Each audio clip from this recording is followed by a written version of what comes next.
Oke, Ibu mulai aja. Selamat pagi semuanya mahasiswa D3 Keperawatan semester 3 ya. Assalamualaikum warahmatullahi wabarakatuh. Waalaikumsalam warahmatullahi wabarakatuh. Selamat pagi, Bu. Pagi. Baik, gimana kabarnya semuanya? Baik, Bu. Baik, Bu. Baik ya. Ini masih banyak yang matiin kamera ya. Yang matiin kamera ini kenapa?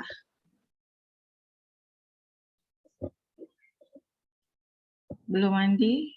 Belum bangun? Masih tidur-tiduran? Atau masih sikat gigi?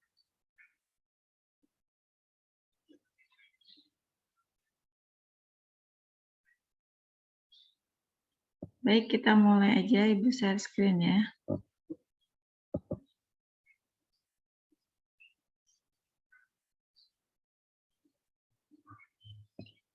Oke, kita belajar masih dengan seputar sistem integumen.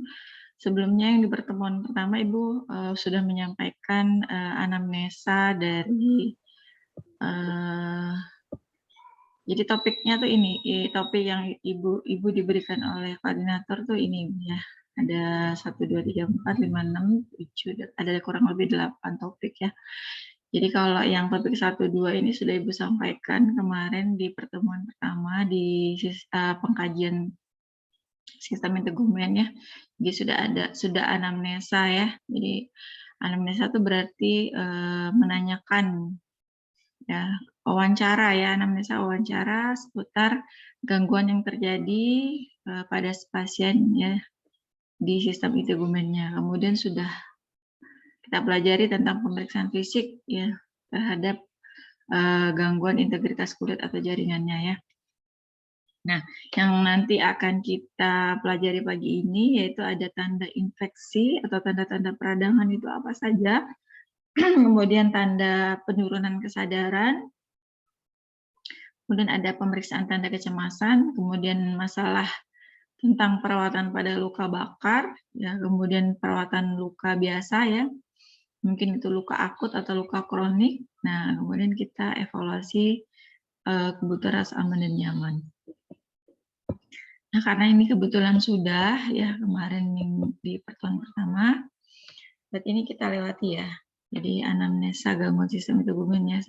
Kalau gangguan sistem integumen kan terdiri dari kulit, rambut, dan kuku ya. Ini sudah ya. Kemarin ini ya anamnesa. Nah, kemudian ini pemeriksaan fisik kemarin ya, pemeriksaan fisik.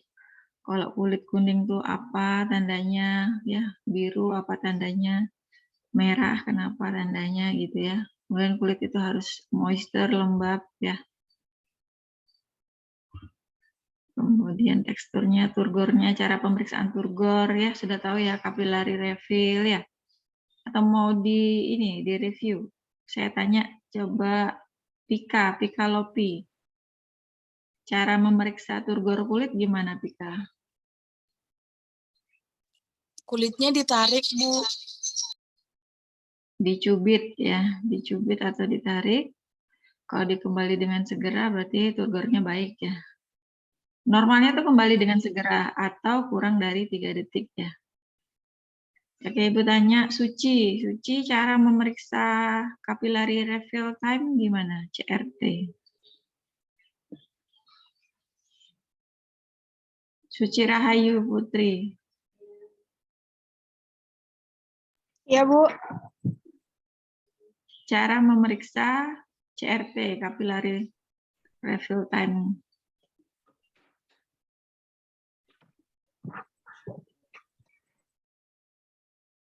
Cara memeriksa CRT, kuku. Pemeriksaan kuku.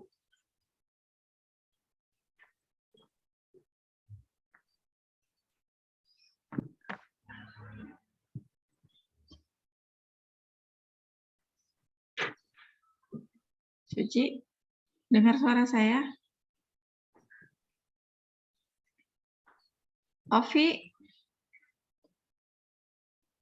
Ovi Okta Firnanda. Iya, Bu. Bagaimana cara memeriksa CRT?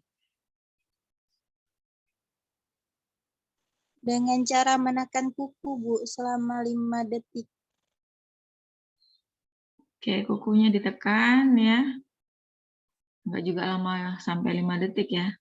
Intinya kukunya ditekan beberapa detik, kemudian dilepas ya. Dicek apakah kembali warna merahnya kembali segera atau ada kelambatan ya. Kalau ada keterlambatan pengembalian lebih dari 3 detik berarti ada masalah ya. Oke, sudah ini semuanya, rambut sudah, kuku. Oke, kita masuk di sini. Pemeriksaan fisik terhadap tanda-tanda infeksi atau radang ya. Jadi kalau kalian mau memeriksa kulit, terus kemudian kulit itu kelihatan kemerahan ya. Berarti kalau kalian memeriksa radangnya atau infeksinya itu ada 5 hal yang perlu kalian perhatikan ya. Cara mengingatnya gampang, KDRT gitu ya. KDRT ya. K-nya itu color.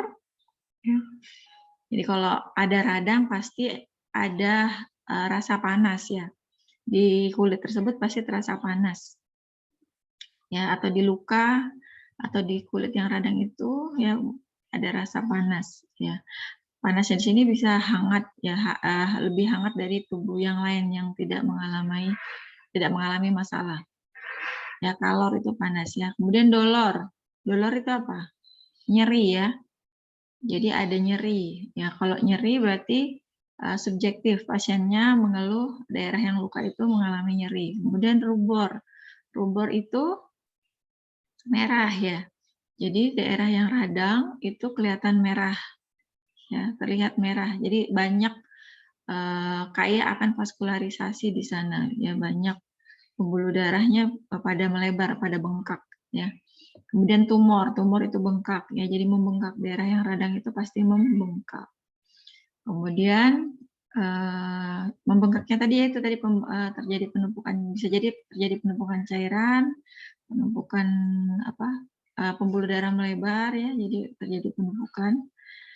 Kemudian fungsiolesa. Fungsiolesa apa? Hilangnya fungsi, Bu. Hilangnya fungsi dari jaringan atau kulit tersebut ya, atau organ tersebut ya. Jadi ini tanda-tanda peradangan atau infeksi. Bedanya apa radang dan infeksi? Tentu radang dan infeksi itu berbeda ya. Herliansa tahu nggak? Herliansa bedanya radang dan infeksi apa?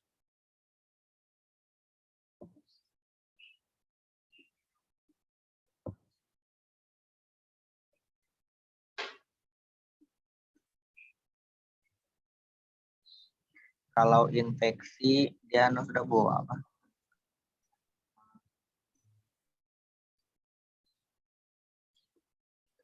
Apa? Kalau infeksi dia mungkin sudah ada produksi serumnya ya, cairan eksudatnya bisa bening atau bisa kuning berarti sudah ada bakteri, mengandung bakteri ya, atau mungkin bisa hitam ya, nekrosis berarti ya, itu sudah tanda-tanda infeksi ya.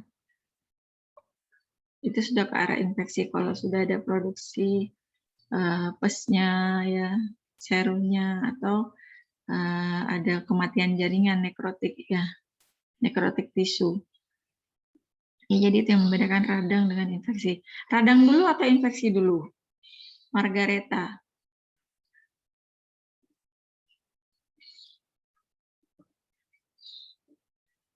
Margareta. Peradangan dulu, Bu. Ya, radang dulu ya. Jadi terjadi proses peradangan dulu. Sebenarnya peradangan itu fisiologis ya. Peradangan itu fisiologis normal. Jadi ketika ada luka pasti respon dari luka itu adalah radang dulu, bengkak dulu, merah dulu, ya, panas dulu, nyeri dulu ya. Kemudian nanti baru ke arah penyembuhan. Nah, terjadi infeksi itu kenapa? Karena lukanya tidak dirawat dengan baik ya, tidak ada perawatan luka ya, jadi lukanya dibiarkan saja, tidak dibersihkan, tidak dijaga kelembapannya, dasar lukanya, maka bisa menjadi infeksi. Ya, sebenarnya infeksi itu bisa dicegah, tapi radang itu fisiologis ya. Oke, cukup untuk peradangan infeksi ya. Kita lanjut ke pemeriksaan fisik terhadap tanda penurunan kesadaran ya. Tentunya pasti kalian sudah belajar tentang penurunan kesadaran ya. Jadi cara memeriksa kesadaran itu ada 3 ya. Ada 3 hal, yaitu mata, eye, suara, kemudian gerakan motorik ya. Nah, kalau dari mata ini ada 4 penilaiannya, ada 4 ya. Ada kapan dia dikatakan oh nilainya 1, oh nilainya 2, atau nilainya 3 atau 4. Kemudian kalau suara ada 5 nilainya. Ya, kalau gerakan motoriknya ada 6 ya. Jadi gampang diingat 4, 5, 6. Mata, suara, gerakannya. Nah, kalau mata ya kalau kita ngobrol biasa gini nilainya 4. Ya, matanya terbuka secara spontan, atau dia lagi tidur terus kita Bu gitu, kita panggil dia langsung membuka mata ya. Terhadap respon suara dia membuka mata, respon kita sentuh, tepuk gitu dia langsung membuka matanya, berarti nilainya 4 ya. Berarti dia sadar ya, sadar penuh. Kemudian kapan dikatakan dia poinnya 3 untuk mata? Ketika matanya hanya terbuka ketika ada respon suara atau perintah ya. Diperintah untuk Bu, tolong buka matanya gitu ya.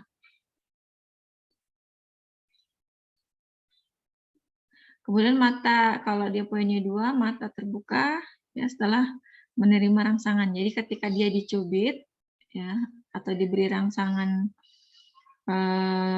nyeri, baru dia mau membuka matanya. Kalau tidak diberi rangsangan, dia tidak membuka matanya. Kalau poinnya 1 ya, poinnya 1 dia dipanggil, dicubit, tidak berespon. Ya, berarti poinnya 1. Ya. Kemudian suara, ya, ketika kita memanggil, ya, dia menjawab, ya, menjawab dengan baik. Berarti poinnya 5. Ya, bisa merespon lawan bicara, ya ditanya, ini sekarang lagi di mana Bu? Kita waktunya ditanya jam berapa, sekarang dia bisa menjawab, berarti poinnya 5. Ya, pasiennya sadar penuh, ya, kompos medis, ya. Ya, jadi suara untuk poin suara 5. Kalau suaranya poinnya 4, ya, pasiennya tuh kalau diajak ngobrol dia kayak kebingungan gitu ya.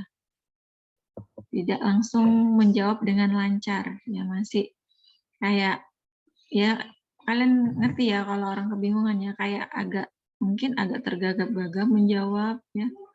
Agak bingung gitu ya. Kalau poinnya 3 ya dia mengeluarkan kata-kata tapi tidak jelas ya. Kalimatnya itu tidak jelas, kacau gitu ya. Jadi ya kayak pasien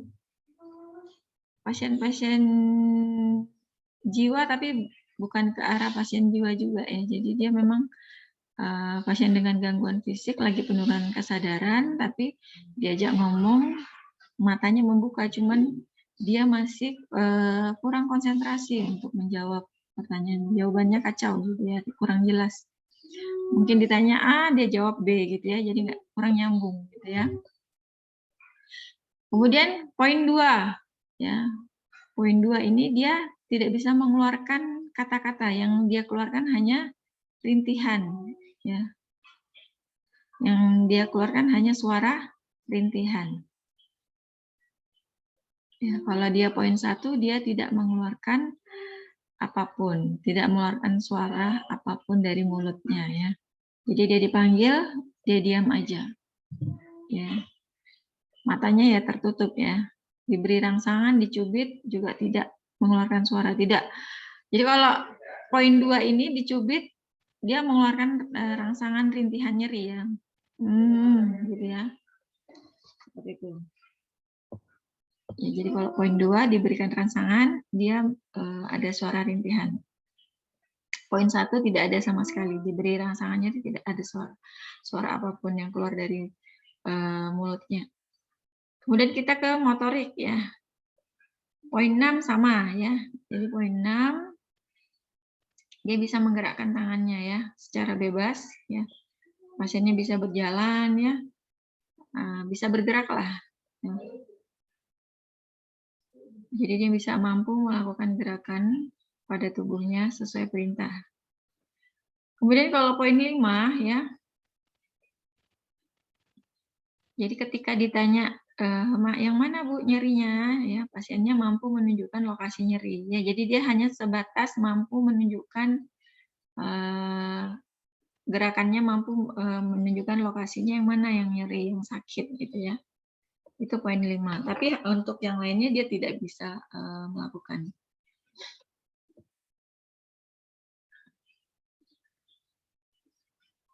Kalau poin 4 ya, ketika dia dicubit ya atau diberi rangsangan nyeri, dia bisa menarik ya, dia bisa menarik daerah yang dirasa sakit ya. Jadi dia ketika mungkin dirangsang nyeri di tangannya, dia bisa menarik tangannya. Itu poinnya 4. Kemudian kalau dia poinnya 3, ya kalau bedanya dengan poin 4 ya, kalau poin 4 dia kan menarik tangannya ya ketika dicubit ya. Jadi dia menjauhi sumber nyeri. Kalau poin 3 dia hanya menekuk ya. Dia hanya bisa menekuk lengannya. Jadi hanya fleksi gini ya. Seperti itu. Atau mengenyampingkan bahunya seperti itu. Tapi dia tidak mampu menjauhi dari rangsangan nyeri yang diberikan. Kalau poinnya 2 ya, dia dapat mengepalkan jari tangan dan kaki atau meluruskan kaki dan tangan saat diberi rangsangan nyeri. Ya, jadi dia hanya bisa mengepalkan saja tangannya. Motoriknya tuh hanya sampai dia mampu mengepalkan tangannya saja atau meluruskan. Ya. Poin 1 sama, tidak ada respon apapun ya. Diberikan rangsangan nyeri apapun dia tidak berespon. Berarti dia pasiennya, kesimpulannya adalah ini ya. Jadi dari tadi nilai tadi kalian kumpulkan, kalau hasilnya 14 sampai 15 berarti pasiennya masih sadar penuh ya. Artinya dia kategori kompos mentis. Kalau 12-13 GCS-nya berarti dia apatis ya. Apatis itu acuh tak acuh ya. Kemudian 10 sampai 11 ya dia somnolen ya. Jadi kayak ngantuk gitu ya. Somnolen itu kayak pasiennya ngantuk ya. 7 sampai 9 pasiennya delirium.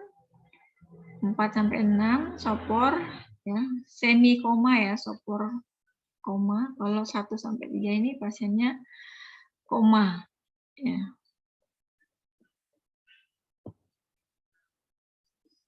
Oke. Lanjut di pemeriksaan tanda kecemasan. Ya, kalau setiap manusia pasti mengalami cemas ya. Apalagi pasien yang baru rumah sakit, pertama kali masuk rumah sakit atau keseringan masuk rumah sakit, bisa jadi juga ketika dia masuk rumah sakit ada rasa cemas ya. Cemas, khawatir ya. Nah, cemas khawatir ini juga bisa terjadi, bisa dikendalikan atau dia tidak terkendali ya. Jadi kita kalau dapat pasien dengan tanda kecemasan ya kita anamnesa apakah rasa cemasnya ini berlebihan, ada khawatir berlebihan ya, tidak terkendali. Ya, jadi cemas dan khawatir yang tidak terkendali ini bedanya kalau cemas yang terkendali itu dia tidak mengganggu aktivitas sehari-hari ya.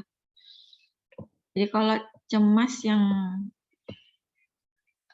berlebihan itu dia sampai mengganggu aktivitas pasien tersebut ya, aktivitas sehari-hari seperti apa, aktivitas seperti makan, minum, ya membersihkan diri, ya. Itu kalau sampai terganggu ya, artinya pasiennya sampai nggak mau mandi ya, nggak mau makan, itu berarti sudah cemasnya cemas yang tidak terkendali atau berlebihan karena mengganggu aktivitas sehari-hari. Nah itu ditanyain ya diwawancara di anamnesa. Apakah cemasnya ini seberapa tingkatnya? Apa sampai mengganggu aktivitas sehari-harinya?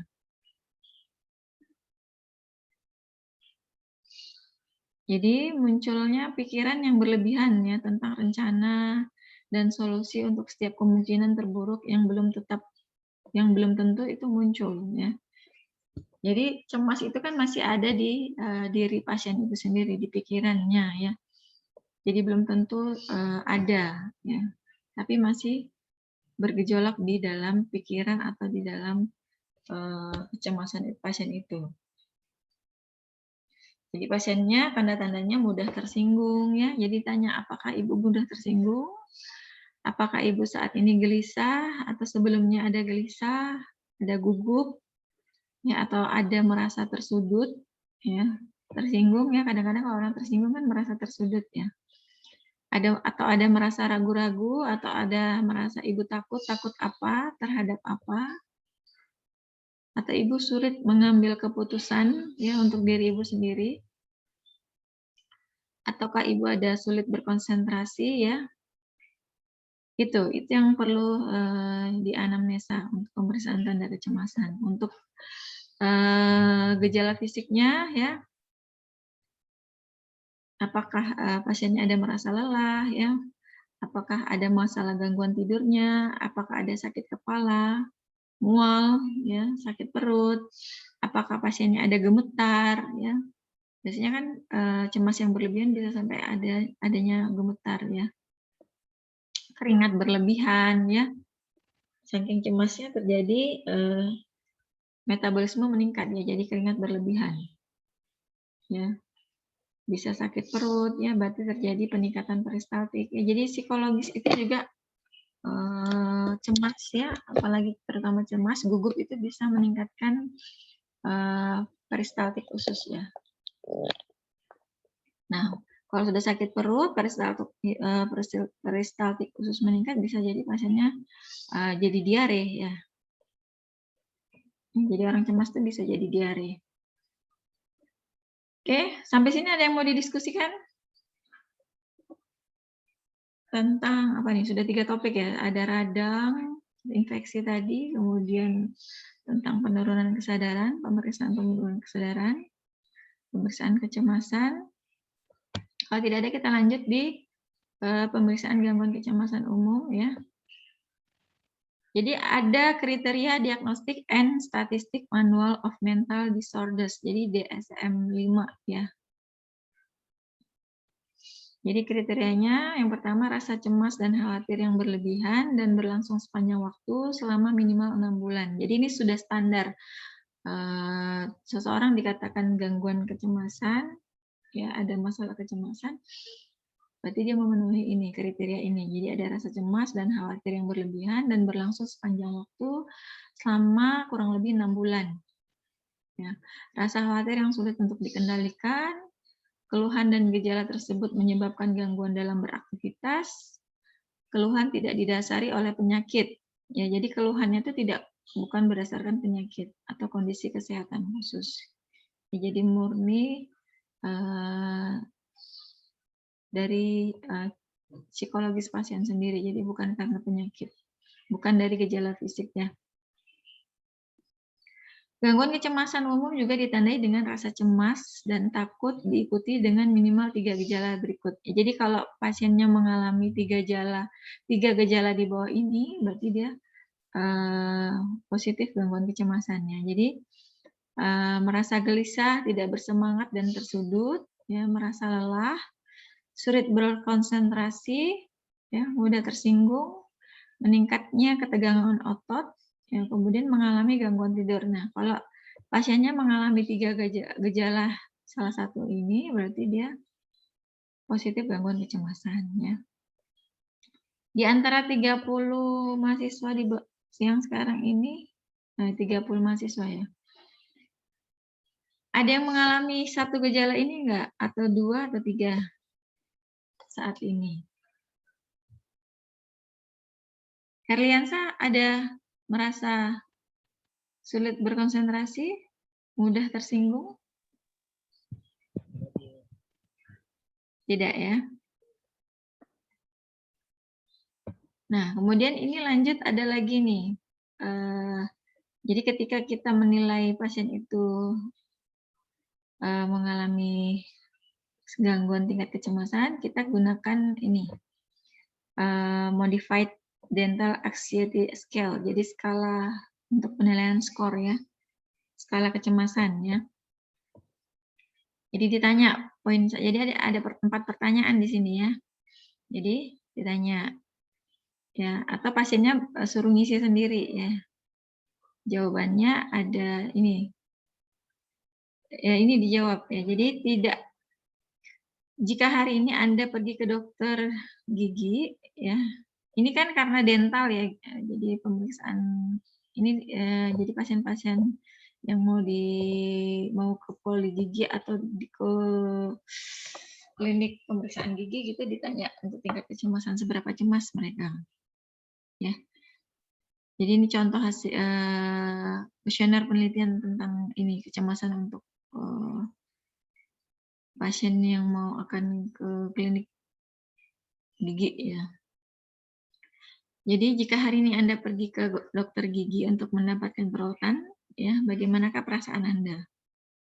Ya, apakah tidak cemas? Apakah sedikit cemas? Apakah cemas sekali atau sangat cemas sekali? Ya, jadi kalau dia tidak cemas, poinnya 1, sedikit cemas poinnya 2. Kalau dia cemas poinnya 3, cemas sekali 4, dan sangat cemas sekali itu 5. Ya. Oke, coba ya, kita coba ke Putri Afriani. Putri Afriani, ini saya gambarkan kamu saat ini sedang ingin memeriksakan gigi kamu. Kamu lagi di depan kursi antrian ya, mau lagi menunggu masuk ke panggilan untuk masuk ke ruang dokter gigi gitu ya. Ibu tanya, kamu jawab ya. Putri Afriani, kamu sekarang mau ke dokter gigi, mau mendapatkan perawatan dokter gigi. Bagaimanakah perasaanmu sekarang? Apakah tidak cemas, sedikit cemas, cemas sekali, atau sangat cemas sekali? Sedikit cemas, Bu. Oke, berarti poinnya 2 ya. Afriani, kamu sedang duduk nih di ruang tunggu dokter, menunggu mendapatkan perawatan, menunggu dipanggil. Bagaimanakah perasaanmu sekarang? Tidak cemas, sedikit cemas, sama cemas sekali, atau sangat cemas sekali? Sedikit, Bu. Sedikit cemas. Cemas, poinnya 2 ya. Jika Afriani gigimu mau dicabut, apakah ini kamu mau dicabut nih, lagi berhadapan sama dokter, apakah kamu cemas, sedikit cemas, atau tidak cemas, atau cemas sekali, sangat cemas? Gigimu mau dicabut nih.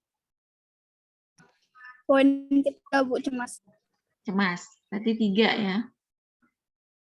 Poinnya 3, 2, 2, 3, oke.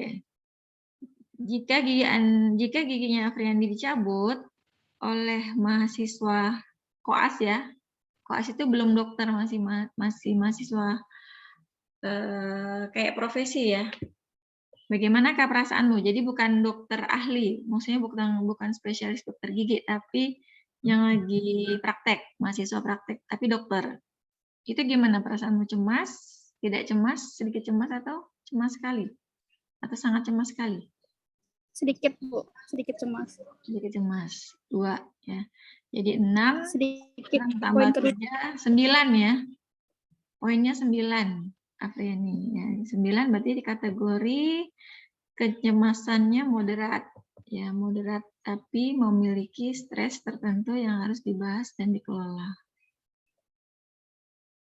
Ya. Kemudian kalau ternyata nilainya 13 atau 14, kecemasannya tinggi. Kalau dia sampai 15 sampai 20, poinnya berarti dia kecemasannya berat ya. Bisa jadi pasiennya ada bakat fobia gitu ya. Oke. Terima kasih Afriani. Kita lanjut ya. Nah, ini masalah perawatan luka bakar. Ya, jadi kalian semua tahu ya luka bakar. Pernah mengalami luka bakar nggak? Pernah, Bu. Kesiram air panas, ya. Atau kecipratan minyak panas lagi goreng. Lagi goreng ternyata kecipratan minyak panas, Bu. Gitu ya. Itu luka bakar ya. Atau jadi intinya kondisi rusaknya jaringan tubuh ya yang disebabkan oleh suhu panas ya. Misalnya karena air panas, uap panas ya. Minyak panas, bahan kimia keras ya, bisa karena listrik kesetrum gitu ya. Radiasi ya.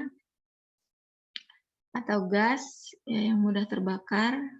Nah, jadi bahayanya masalah dari luka bakar itu karena dia mengenai kulit, apalagi takutnya kalau dia luka bakarnya luas, itu bisa rentan mengalami infeksi ya, karena kulit itu kan fungsinya untuk melindungi tubuh kita dari barrier dari lingkungan luar. Kalau kulitnya aja tidak terlapisi dengan baik, ya terbuka, berarti otomatis bakteri, virus gampang menempel sehingga gampang terjadi infeksi.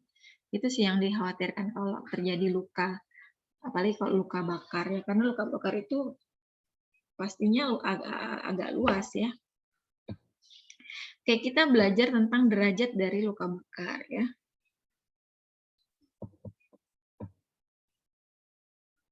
Nah, derajat luka bakar itu yang pertama. Nah, ya kalau dia masih derajat 1, dia masih lapisan epidermis. Kalian ingat ya, lapisan kulit itu kan epidermis, dermis, subkutis ya, jaringan lemak ya. Jadi kalau sudah derajat 3 tuh sudah tidak hanya jaringan lemak, mungkin bisa sampai kena kelenjar keringat, bisa mungkin kena pembuluh darah, bahkan kelihatan tulang atau merusak organ di dalam kulit itu sendiri ya. Jadi kalau bicara derajat 3 itu sudah luas. Ya, sudah di atas dari subkutis ya. Subkutis sampai ke bawahnya. Bisa mengenai saraf juga di situ. Jadi kalau bicara luka bakar derajat 1 2, derajat 1 itu masih epidermis, derajat 2 itu dermis ya. Jadi kalau derajat 1 dia tuh masih eritema ya. Eritema itu kemerahan ya. Jadi masih kelihatan merah aja gitu ya. Tapi dia terasa nyeri ya. Kemudian untungnya tidak menimbulkan lepuh. Ya, jadi kalau kalian lihat luka bakar tuh ada melepuhnya, ya berarti itu sudah masuk di derajat 2. Ya, jadi dia sudah masuk ke lapisan dermis. Ya, panasnya itu sudah menembus dermis, lapisan dermis. Jadi menimbulkan lepuhan. Ya, lepuhannya tuh mengkilat ya, muncul lepuhan. Jadi lepuhannya itu mengandung cairan ya, ada air. Nah, kalau kayak seperti itu kalian temukan, kalau bisa jangan dipecah ya, airnya jangan dipecah. Ya, karena kalau dipecah itu takutnya, apalagi kalau tidak dijaga, nanti bisa menimbulkan infeksi. Ya, sebaiknya kalau mau dikeluarin ya diaspirasi ya, pakai spet gitu dikeluarin ya. Ya, dengan tindakan steril gitu ya. Ya, jadi kalau derajat 1 tadi dia kerusakannya masih epidermis, ya dia jadi masih kayak bercak kemerahan, eritema, tapi dia sudah ada rasa nyeri ya, tidak ada lepuhan. Sudah, itu aja.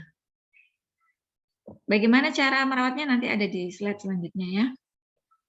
Nah, ini derajat 2 sampai lapisan dermis ya, intinya gejala khususnya kalau dia derajat 2, pokoknya intinya dia ada lepuhan. Ada nyeri juga, ya disentuh itu nyeri. Ya. Kemudian derajat 3 tadi sudah ya. Jadi dia sudah, nih parahnya itu derajat 3 bisa mungkin terlihat gosong ya. Ya karena dia terbakar ya. Agak lama gitu sampai gosong, sampai kulitnya mungkin keriput ya. Kalau derajat 3 tidak ada lepuhan ya, sudah tidak ada lepuhan. Nah, kalau derajat 3 ini harus ditangani di rumah sakit. Ya, tidak bisa ditangani secara mandiri di rumah, harus dibawa ke fasilitas kesehatan. Nah, kemudian ini presentasi dari luka bakar ya. Presentasi luka bakar. Ya, perhatikan ya, kalau wajah depan ini 4,5%. Nah, ini perlu kalian perhatikan ya. Karena derajat atau persentase luka bakar ini sering keluar di soal-soal hukum. Ya. Soal hukum itu sering keluar kasus tentang pasien luka bakar, yang kebakar itu lengan atas, lengan bawah, depan belakang. Ya, nanti ditanya berapa persenkah luas luka bakarnya. Nah, berarti kalian sudah tahu rumusnya ya. Kalau lengan depan itu 4,5%, ya. Lengan belakang 4,5%. Berarti 4,5% tambah 4,5% sama dengan berapa? 9, Ibu. 9. Bu. 9. Berarti lengan tangan kiri 9%, tangan kanan 9%. Kepala menyeluruh ini juga 9% ya, karena belakang 4,5%, depan 4,5%. Bagian dada ya, bagian dada ya sampai diafragma sini itu 9%, bagian perut 9%. Tapi seluruhnya ini kalau 9 tambah 9 kan 18. Jadi seluruh dari dada sampai perut ini 18% ya. Kemudian kaki ya, kaki kanan depan 9%, kaki kiri 9%. Kalau ditambah sama belakang berarti 18. Jadi kaki depan belakang dari pangkal paha sampai ke bawah ini 18% ya. Ini juga seperti itu 18%. Jadi kalau di total semua ini 100% ya, ini pembagiannya. Khusus kelamin 1% ya. Kalau kelaminnya kena juga, berarti kelaminnya dihitung 1% ya. Gitu. Sama dengan punggung ya, punggung atas bawah 18% ya. 9 dibagi 2 ini 9. Gitu. Gampang ya ngitungnya ya. 9 ya. Ingat aja kalau bagian kaki itu 18, tangan itu 9, dada depan belakang 18 gitu ya. Kepala 9. 9, 18 ya. Kelamin 1%. Udah gitu. Kalau ada kasus gini, seorang ibu tersiram atau ada anak kecil lah, atau ibu lagi masak air ya, air panas terus tidak sengaja tersiram air panas gitu. Yang terkena itu wajahnya ya, kemudian dadanya. Berapa persen luas luka bakarnya?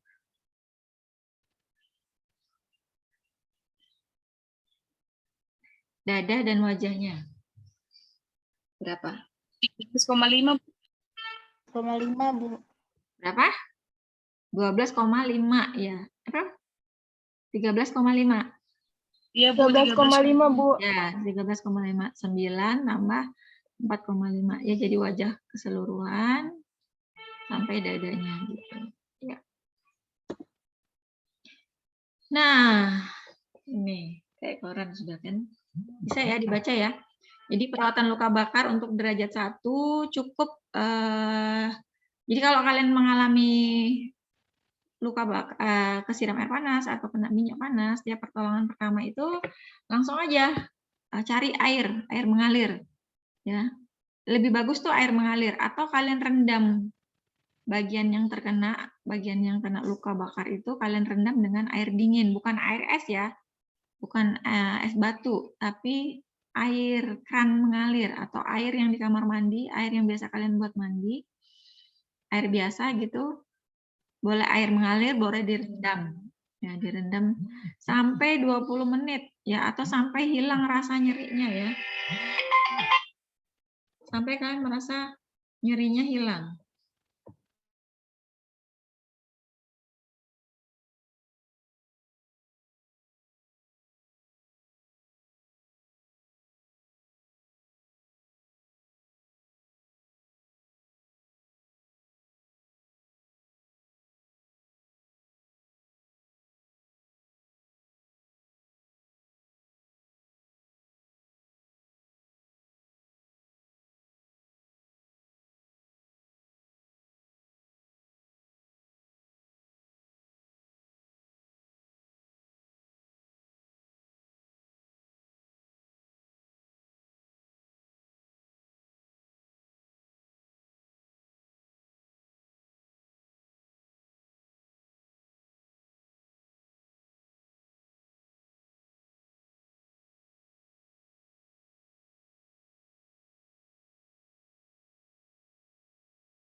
Oke, baik, kita lanjutkan ya. Jadi kalau masih derajat 1 cukup guyur dengan air mengalir ya, atau direndam boleh. Nah, selanjutnya setelah selesai direndam itu kalian kasih gel lidah buaya ya, karena efeknya itu menyejukkan kulit ya. Jadi cukup itu aja, tidak perlu dikasih lotion, krim atau obat lainnya ya, nanti takutnya malah menimbulkan infeksi. Jadi cukup jadi itu tindakan pertamanya ya. Jadi karena dikena panas kita ademkan dengan air mengalir atau direndam selama 20 menit ya, atau sampai nyerinya hilang. Baru dikasih gel lidah buaya karena memberikan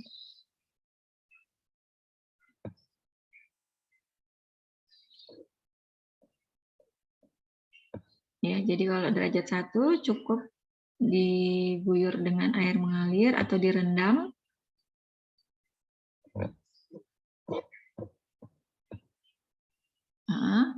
Direndam dengan air mengalir, direndam di air yang dingin ya. Kemudian berikan gel lidah buaya ya. Kalau dia derajat kedua ya sama, tindakannya sama. Ya, diguyur dengan air mengalir atau direndam dengan air ya selama 20 menit kurang lebih.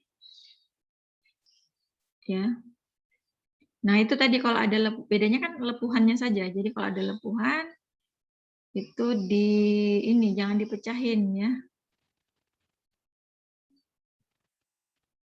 Kemudian tutup luka ya dengan kasa steril ya, atau dengan perban tapi yang longgar, jangan dikasih yang kencang. Ya, karena takutnya kalau kencang nanti bisa lengket gitu ya. Jadi longgar aja, yang penting dia tertutupi, aman dari kontaminasi dari luar. Kemudian direkatkan dengan selotip, itu saja. Ya. Nah, kalau dia ada shock ya, meskipun dia derajat 2 ternyata ada shock ya. Shock di sini maksudnya ada penurunan tekanan darah drastis ya, karena kadang-kadang bisa terjadi ya. Nah, itu bisa dicegah dengan kita baringkan pasien kepalanya lebih tinggi. Maksudnya kakinya lebih tinggi dari kepala ya. Kalau dia tadi luka bakarnya di kaki, kakinya harus lebih tinggi dari kepalanya. Kalau tadi dia luka bakarnya di tangan, berarti tangannya kita taruh di dadanya ya. Kemudian kita tutupi pasien dengan selimut atau mantel ya.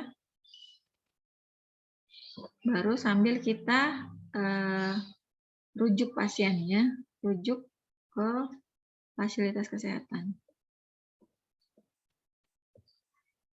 Kemudian untuk derajat 3, nah ini derajat 3 harus ditangani di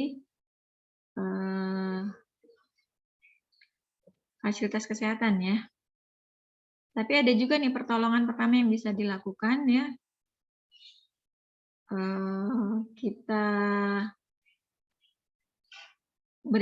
Kita tutup ya, kita tutup area yang terbakar ya, tutupnya jangan kencang, longgar aja. Tidak perlu direndam air ya. Tidak perlu diapa-apain, jadi silahkan langsung. Cuman kita pisahkan aja, misalnya kalau luka bakarnya itu ada di tangan, kita pisahkan itu antara tangan satu dengan tangan lainnya, takutnya nanti bisa jadi lengket ya, karena sama-sama luka bakar ya, takutnya antar kulit bisa menyatu, lengket. Nanti susah untuk dilepas, jadi kita kasih perban atau kain yang bersih gitu ya, terus kemudian kering, kita beri jarak. Sama dengan ditakutkan kalau derajat 3 kan ditakutkan juga bisa terjadi shock ya. Jadi bisa terjadi tekanan darahnya menurun, jadi kita tinggikan. Kalau dia kaki berarti kita tinggikan dari kepalanya, kalau dia tangan kita taruh di dadanya. Kemudian kita tutupi seluruh area tubuh yang terbakar ya, dengan selimut atau dengan mantel ya. Kemudian kita jaga kalau dia ada luka bakar di hidung atau di saluran pernapasannya, kita tidak boleh meletakkan bantal di bawah kepalanya ya. Takutnya nanti jalan napasnya tertutup atau tersumbat ya. Bisa menutup jalan napasnya, malah berbahaya ya. Nah, kalau dia luka bakarnya ada di wajahnya, berarti kita minta pasien untuk duduk ya, jangan berbaring ya. Kemudian jangan lupa periksa nadi dan pernapasan pasien ya secara berkala. Ya. Nah, itu tadi kita menghindari tanda-tanda shock tadi ya. Pasiennya bisa kemungkinan terjadi shock. Nah, ini untuk perawatan luka bakar yang perawatan di ini ya, yang derajat 3 tadi ya. Jadi kalau sudah sampai fasilitas kesehatan ya, itu perawatan lukanya pertama itu debridement. Ya, debridement itu mengambil ya, membersihkan jaringan mati ya. Ya kan banyak yang gosong-gosong, jadi itu dibersihkan. Jadi dilakukan, ini yang lakukan dokter ya. Jadi jadi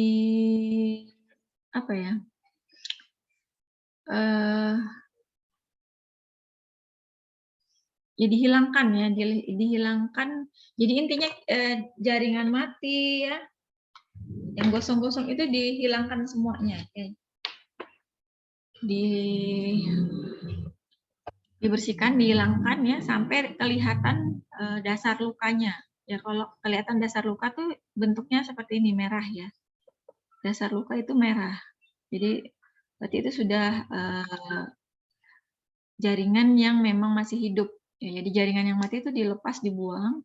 Jaringan yang hidup itu dia warnanya merah. Ya, intinya ada vaskularisasi, ada nutrisi, ada oksigen gitu ya, ada pembuluh darah di situ. Jadi itu jaringan yang hidup.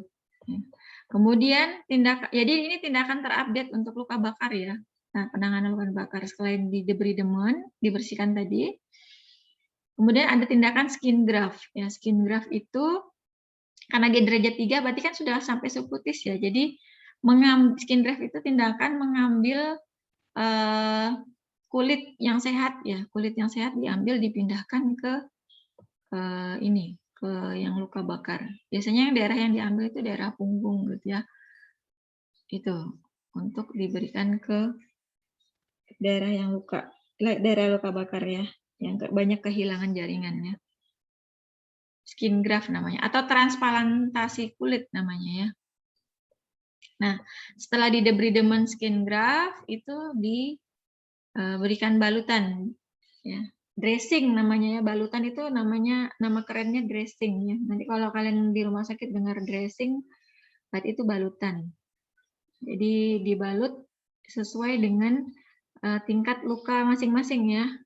Jadi ini ada beberapa dressing ya, ada kasaparafin, silikon dressing, hidrokoloid, hidrogel ya, poliuretan film ya, biosintetik dressing ya. Nah, ini yang contoh ini kursor saya kelihatan ya. Ini namanya kasaparafin ya. Kalau yang ini itu dia biosintetik dressing kayaknya ini. Jadi menutup luka ya. Jadi perawatan luka bakar itu intinya membuang jaringan mati ya. Tadi derajat 3, kemudian mengontrol eksudat ya, karena kalau luka bakar tuh nanti eksudatnya banyak keluar ya. Kemudian memfasilitasi proses penyembuhan luka, mencegah infeksi ya. Dengan kita menutup luka tadi dengan dressing-dressing ini, itu juga sudah mencegah infeksi. Ya, kemudian meminimalkan nyeri ya, serta trauma psikologis pada pasien ya.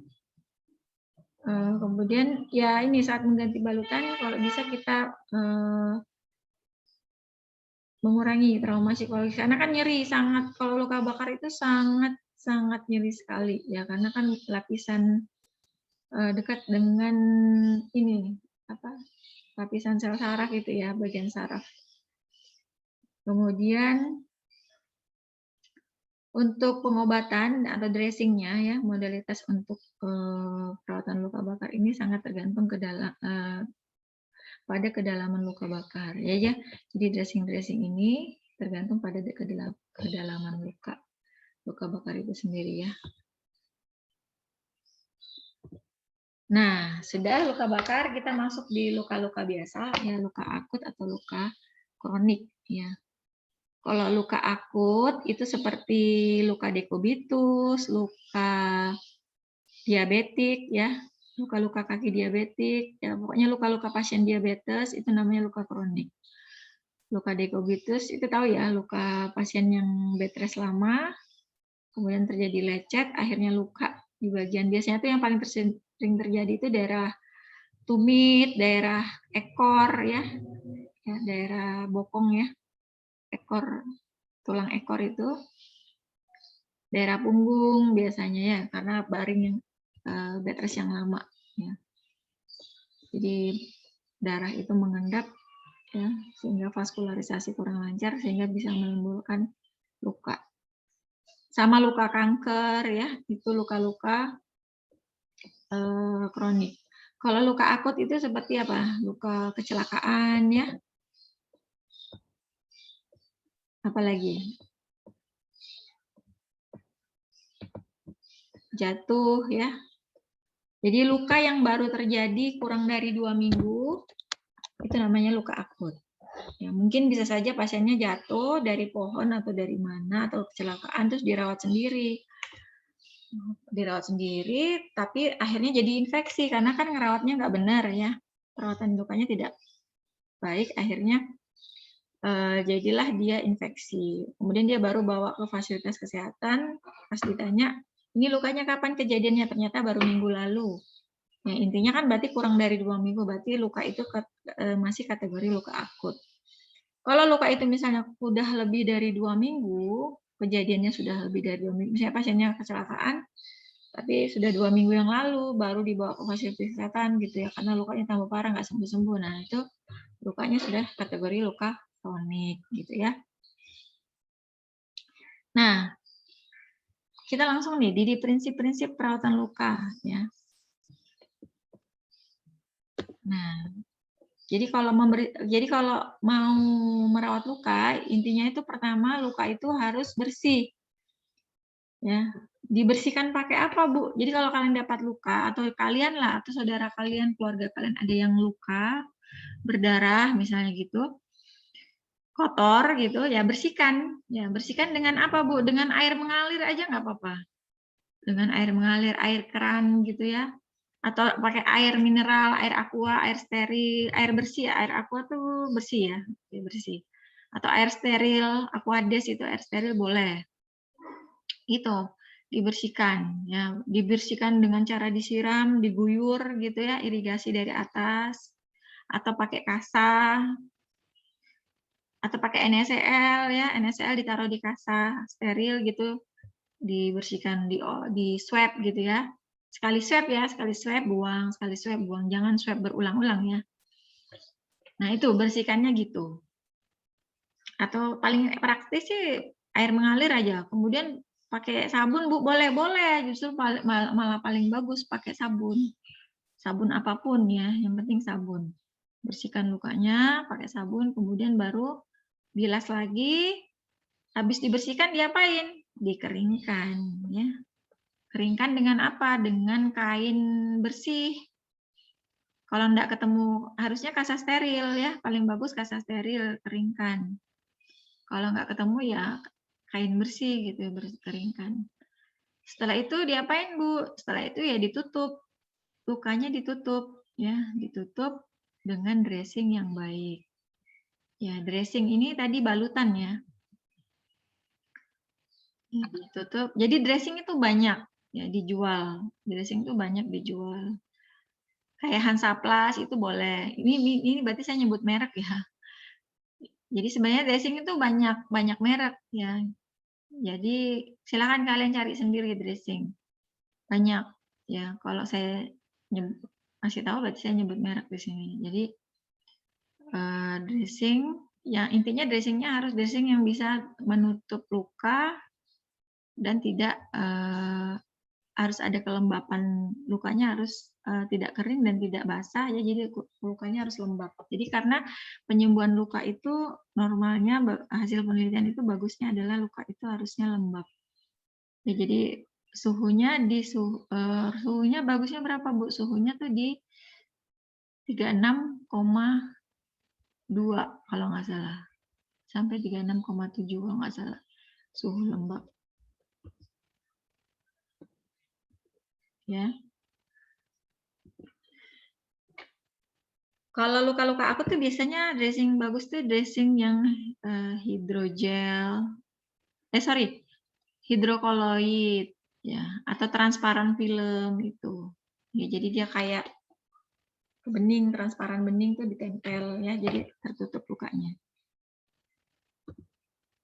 Jadi luka itu sebenarnya nggak perlu dikasih antibiotik, tidak perlu dikasih antiseptik ya. Karena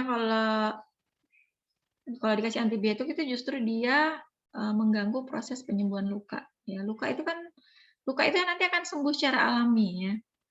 Hasil One Care yang terupdate itu yang saya ikuti webinar-webinarnya itu, kalau luka itu sembuh secara alami ya. Apalagi luka akut. Luka akut itu cepat sembuh ya. Asalkan kalau luka harus menjaga lukanya tetap lembab, kemudian makan minumnya harus bagus. Ya.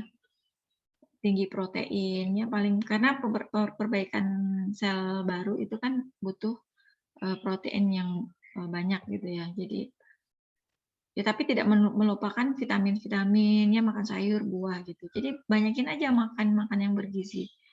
Insya Allah luka itu akan sembuh dengan sendirinya. Ya, seminggu aja sudah cepat sembuh. Kalau dikasih antibiotik itu malah nanti mengganggu proses penyembuhan luka itu sendiri. Ya, Bu lukanya bengkak, nggak apa-apa. Yang penting kalian sudah rawat dengan benar, sudah di dressing, sudah ditutup. Kalau lukanya masih bengkak di hari kedua, ketiga itu pokoknya minggu pertama tuh nggak apa-apa, masih normal ya. Karena luka kan radang itu fisiologis, saya sudah sampaikan tadi. Radang itu fisiologis, proses peradangan. Jadi ketika ada luka pasti ada proses peradangan. Kalau bicara proses peradangan, inflamasi ya, berarti ada namanya bengkak, ada namanya nyeri, ada namanya panas, kalor ya, ada namanya merah gitu ya. Itu fisiologis ya. Di hari kedua, ketiga, keempat, bahkan hari kelima itu fisiologis. Masih ada bengkak Bu, ya fisiologis. Itu tandanya luka itu lagi melakukan tugasnya, melakukan proses penyembuhan.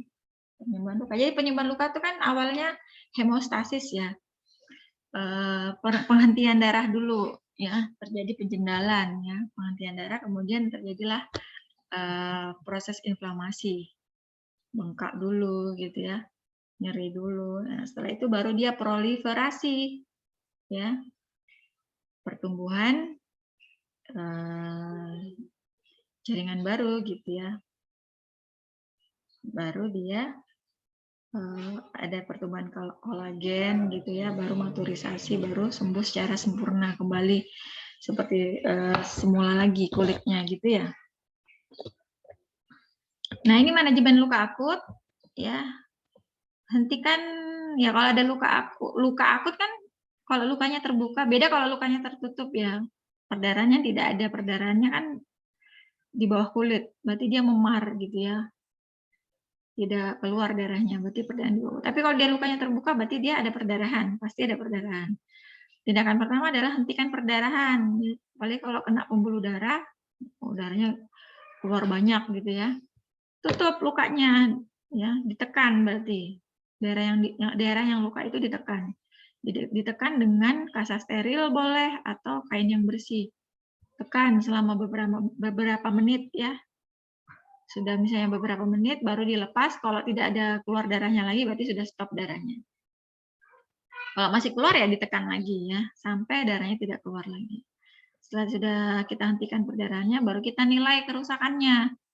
Ini lukanya ini rusaknya sampai mana ya, apakah sampai dermis, ya, atau sampai ada kelihatan tulang-tulangnya gitu ya, atau sampai merusak pembuluh darah sekitar, ya, dinilai kerusakannya. Kalau lukanya dirasa dalam, sebaiknya kalian rujuk, ya. Kalau kalian tidak mampu melakukan perawatan luka secara mandiri, ya dirujuk, ya, bawa ke fasilitas kesehatan, minimal puskesmas, ya. Ya, kalau misalnya sampai ke patah tulang, ya, berarti harus dirujuk, ya. Jadi kalian cuma dislokasi aja, ya, dislokasi dengan kalau ketemu papan ya kasih papan, ya, triplek misalnya, dibalut gitu, dislokasi, baru bawa ke fasilitas kesehatan. Kemudian sudah kita nilai, kita bersihkan lukanya, ya. Bersihkan tadi dengan apa? Dengan apa, Triastuti? Bersihin luka tadi dengan apa, Triastuti? Ya, Bu. Membersihkan luka tadi dengan apa?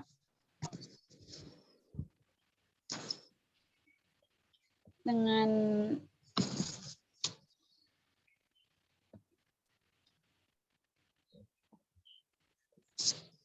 cairan yang steril, Bu. Dengan air, ya, dengan air mengalir. Intinya dengan air. Air itu media paling bagus untuk membersihkan luka.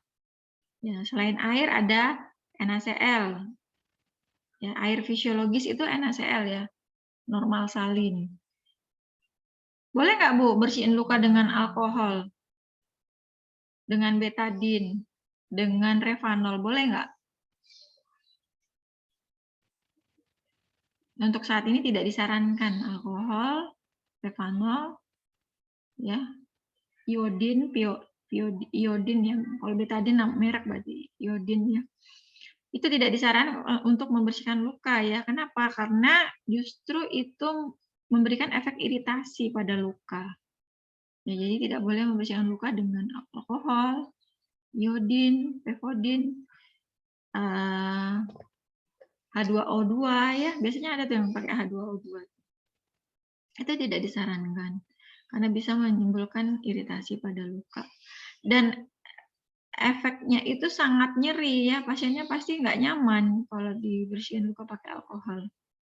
Coba kulit kalian dikasih alkohol. Sensasinya kan dingin. Kalau kulit boleh, kulit sekitar luka boleh dikasih betadin, alkohol boleh. Mungkin untuk membersihkan daerah kulit sekitar luka.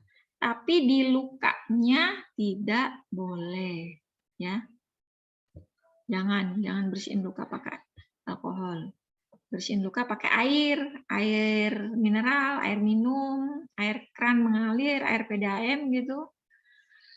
Atau air steril, Aquades itu boleh, ya. Atau sekarang tuh sudah ada sih air khusus untuk mencuci luka, tapi harganya agak mahal, ya. Yang murah ya air mengalir, ya, air PDAM, air keran gitu, atau air sumur itu boleh, ya. Itu bersihkan aja. Kemudian kalau mau dicuci, Bu, kotor lukanya, mau cuci pakai sabun boleh, malah bagus. Pakai sabun cuci. Baru dibilas, baru keringkan pakai kasa. Sudah dikeringkan baru ditutup. Ditutup pakai dressing. Ya, dressing yang tepat. Dressing tuh banyak sekali. Jadi kalian sesuaikan dengan kondisi luka. Luka kan juga banyak, ya, banyak jenisnya. Jadi sesuaikan dengan, kalau lukanya ada produksi eksudatnya, ya jadi kasih dressing yang kayak foam gitu, ya. Foam itu busa. Jadi foam itu bisa menyerap eksudat tadi, ya. Kalau luka-luka akut itu biasanya ya hidrokoloid itu, ya, atau transparan film gitu boleh. Kemudian perhatikan apakah ada tanda infeksi, ya. Kalian tahu ya kalau tanda beda, ya, infeksi dan radang tadi, ya. Kalau infeksi kan dia ada pus, ada nekrotik jaringan mati, ya, nekrotik tisu, ada eksudat gitu ya. Nah, itu diperhatikan apakah ada produksi. Kalau ada berarti dia infeksi ya. Kemudian edukasi. Edukasi ini penting. Apa? Edukasinya di sini ke pasien dan keluarga. Edukasinya itu apa? Edukasi untuk menjaga lukanya untuk. Jadi ketika sudah dikasih dressing, ya, dibalut, berarti pasiennya harus menjaga agar lukanya tetap lembab, ya. Jadi jangan kalaupun pasiennya mau mandi boleh, lukanya dibasahi juga boleh. Tapi habis ketika luka itu basah, balutannya basah ya harus dibuka, ditutup lagi, dibuka, dibersihkan. Kan kalau basah kan berarti air ya, kena air. Berarti kan air itu tadi kan media yang bagus untuk membersihkan luka ya. Berarti sudah bersih, kemudian dikeringkan, baru ditutup lagi, dibalut lagi lukanya. Ya, jadi pasien yang punya luka tuh bukannya nggak boleh mandi ya, bukannya lukanya nggak boleh basah, boleh. Tapi keringkan lagi, di dressing lagi, dibalut lagi lukanya gitu. Ya, jadi dimohon pasiennya untuk bisa menjaga lukanya. Kemudian menjaga lukanya tetap lembab ya, bukan kering, bukan basah, bukan bonyok, benyek gitu, bukan ya. Itu malah menghambat penyembuhan luka. Kemudian yang paling penting edukasi yang lain itu ini nutrisinya ya, nutrisinya yang paling penting. Pasiennya harus makan minum yang baik ya, makan yang bergizi gitu ya. Kita sudah capek-capek merawat, ternyata pasiennya lagi diet ya, atau lagi nggak mau makan, atau lagi malas makan gitu ya, ya tentu saja itu menghambat proses penyembuhan luka. Ya, jadi itu juga diperhatikan. Kemudian terakhir kolaborasi untuk terapi yang dibutuhkan. Ya, jadi maksudnya di sini itu ya kalau bisa kasih vitamin-vitamin aja ya pasiennya. Nah, karena kalau luka akut itu untuk antibiotik itu tidak perlu.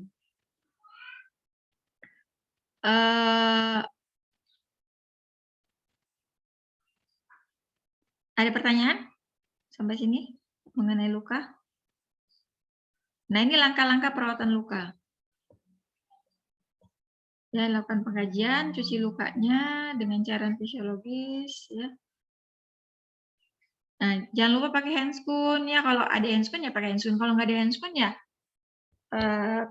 kalau bisa tangan kalian tuh bersih ya. Kalau bisa juga steril, lebih bagus malah steril gitu ya. Jadi kalau kalian susah dapat handscoon steril atau susah mensterilkan ya pakai alkohol 90% itu kalian guyur ya, cuci tangan pakai alkohol 90% itu kan juga sudah mematikan kuman, sudah efektif mematikan bakteri atau kuman ya. Kemudian sebelum kalian merawat luka jangan lupa difoto dulu ya. Foto itu maksudnya sebagai dokumentasi ya. Jadi ketika kalian mau merawat luka yang kedua kali, ketiga kali, kalian lihat progres penyembuhan lukanya ya. Ini luka hari pertama, ini luka hari kelima, hari kesekian ya. Jadi kalian tuh punya kebanggaan tersendiri dalam merawat luka ya. Oh, saya ini merawatnya berhasil gitu. Kemudian siapkan alat ya, kalau peralatan luka ya kalau kalian punya itu pinset, anatomis dan chirurgis, bak instrumen, apalagi kasa steril ya, apa NaCl, apalagi, udah, bengkok ya. Nah ini gunakan sarung tangan baru, lakukan pembersihan luka ya.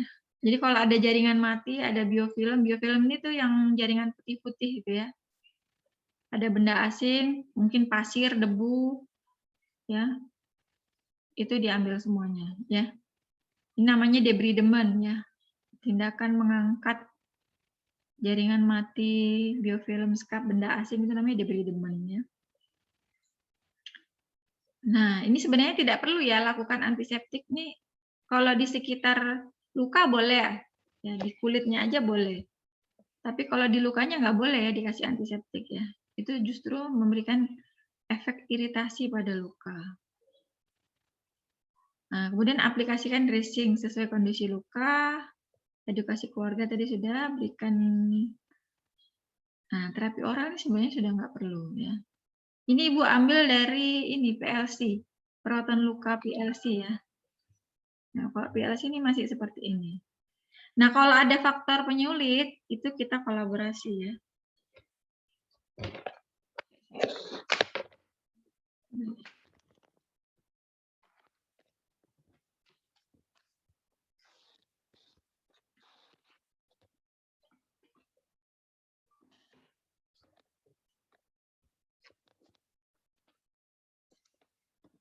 Oke, lanjut.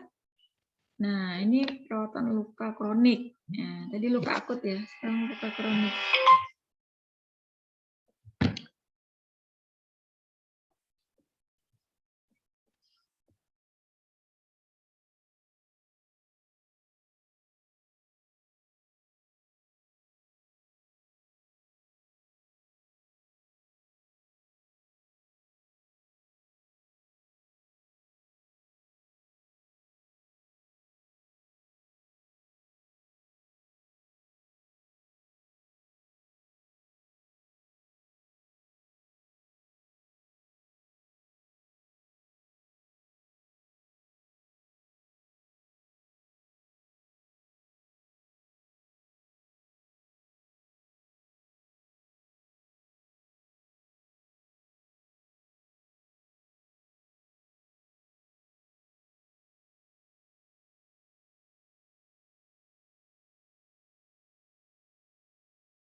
Oke, kita lanjutkan di perawatan luka kronik ya.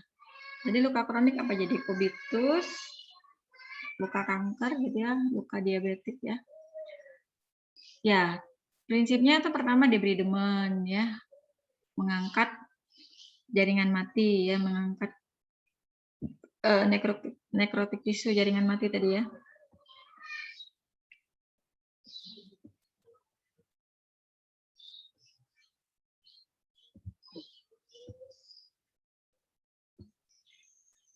Nah, jadi pertama prinsip perawatan luka kronik itu debridement ya, menghilangkan atau mengangkat semua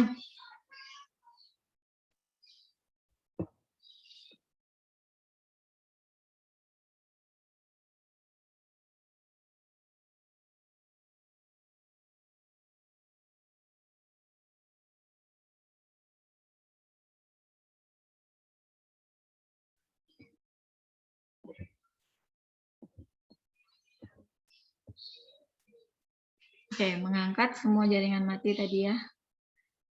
Mau biofilm, mau benda asing semuanya ya, yang intinya diangkat semuanya sampai wound bed-nya itu kelihatan ya. Wound bed itu dasar luka ya, sampai dasar lukanya kelihatan. Jadi intinya kalau di perawatan luka kronik itu lukanya kan pasti jelek ya, jadi harus dihilangkan semua pesnya ya. Apalagi kalau luka diabetik itu pasti ada kuningnya, kuning-kuning gitu pesnya itu, atau jaringan matinya semua itu dibersihkan ya, atau produksi eksudatnya itu juga dihilangkan, dibersihkan sampai kelihatan dasar lukanya. Kalaupun belum bisa kelihatan, biasanya ada dressing yang bisa melunakkan ya, bisa mengangkat jaringan mati tadi ya.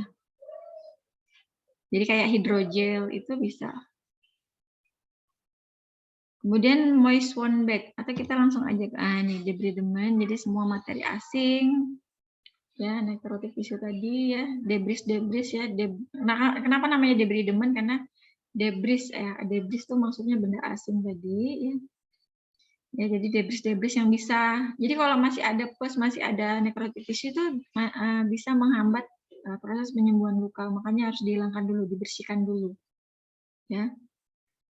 Seluruh materi asing itu dibersihkan ya. Di nekrotomi ya, namanya nekrotomi bisa juga ya, membuang jaringan mati itu nekrotomi. Debridement ini tidak bisa dilakukan satu kali, bisa dilakukan berkali-kali atau bertahap sampai betul-betul wound bed-nya terlihat ya, atau wound bed-nya bersih. Ya, dasar lukanya kelihatan merah ya, vital. Vital itu berarti kaya akan nutrisi gitu ya, sudah ada nutrisinya, oksigennya udah bagus, jaringannya bagus. Nah, kemudian yang kedua, prinsip perawatan luka kronik yang kedua yaitu luka itu harus moist wound bed. Ya, moist itu lembab. Ya, wound bed itu dasar lukanya, di dasar lukanya itu harus lembab. Ya, jadi mempertahankan suasana wound bed yang lembab. Ya, kita harus menggunakan dressing ya, dressing yang bisa mempertahankan moist wound bed. Gitu. Jadi suasana lembab itu diperlukan untuk growth factor ya, growth factor dan sitokin ya, yang berguna dalam proses penyembuhan luka itu bisa bekerja secara optimal ya. Kemudian prinsip luka kronis selanjutnya itu prevent future injury. Jadi jangan sampai kita membuat luka baru ya. Makanya tadi itu tidak disarankan kita menggunakan H2O2, menggunakan betadin atau menggunakan alkohol ya, takutnya kita akan mencederai lukanya. Ya, jadi tidak bisa. Jadi prinsip untuk perawatan luka itu tidak boleh mencederai luka baru, membuat luka baru. Nah, prinsip selanjutnya yaitu nutritional terapi. Ya, jadi paling penting itu nutrisinya juga. Ya. Jadi jangan sampai kita membersihkan luka, tapi kita lupa mengabaikan nutrisi. Nah, ini juga bisa menghambat penyembuhan luka. Jadi terapi dan suplemen itu paling penting ya, untuk proses penyembuhan luka. Karena setiap luka itu memerlukan elemen pengganti yang didapatkan dari asupan nutrisi. Ya. Oke. Prinsip luka kronik selanjutnya yaitu treat underlying disease ya. Jadi salah satu faktor penyebab luka itu tidak sembuh-sembuh itu adalah karena dasar penyakitnya. Jadi kalau luka kronik itu kan pasien-pasien diabetes ya. Jadi sambil lukanya dirawat, sambil juga diabetesnya disembuhkan. Ya, jadi sambil dikontrol juga gula darahnya. Ya, insulinnya. Nah, baru lukanya bisa ikut sembuh. Ya, kalau dasar penyakitnya tidak disembuhkan, maka luka itu tidak bisa sembuh-sembuh. Ya, sama kayak luka CA ya, kanker ya. Jadi sambil perawatan luka kankernya juga pasiennya juga kemoterapi dengan baik dan benar ya. Jadi harus dihilangkan dulu penyakit yang mendasari luka tersebut. Ya, maka luka itu akan bisa mengikuti sembuh juga. Kemudian work with the law of nature. Ya, jadi luka itu sembuh bukan karena perawatnya. Ya, luka itu sembuh bukan karena dokternya, tapi luka itu sembuh karena tubuh pasien itu sendiri. Ya, Herliansa. Jadi pasien itu lukanya sembuh karena tubuh pasien itu sendiri. Ya. Kalau pasien, jadi kita tuh cuman membuat luka itu bagus. Maksudnya kita kita sebagai petugas kesehatan tuh hanya membuat luka itu kita kondisikan sebagaimana mungkin agar luka itu bisa sembuh dengan sebagaimana mestinya, gitu ya. Nah, selanjutnya itu yang menyembuhkan luka itu tubuh pasien itu sendiri. Karena itu tadi, luka itu sembuhnya alami karena ada prosesnya. Ya, ada fasenya, fase inflamasi, fase proliferasi, ya, kemudian fase maturasi. Ya, jadi luka itu sembuh secara alami. Nah, Lanjut ke tindakan keperawatan yang pertama yaitu memberikan kompres luka. Ya. Jadi kayak luka-luka yang diberikan kompres, ini biasanya luka-luka tertutup ya, yang luka memar itu ya. Sebaiknya kalau luka memar itu diberikan kompres dingin dulu ya. Tujuannya kompres dingin ini meredakan bengkak ya, meredakan proses peradangan juga, sama mengurangi perdarahannya ya. Nah, kompres dingin ini bisa diberikan selama 2 hari pertama ya. Setelah itu, setelah lukanya minimal ya, baru kita bisa menempelkan langsung es ke kulit ya. Atau bisa es batu tadi ditaruh di kain kemudian ditempel ya di luka yang lebam ya. Ditempel selama 20 sampai 30 menit. Nah, setelah itu baru kita bisa kompres hangat ya. Kompres hangat di sini maksudnya untuk memperlancar aliran darah ya. Dan mempercepat perubahan warna kulit ya agar kembali seperti semula. Ya, jadi kita gunakan handuk.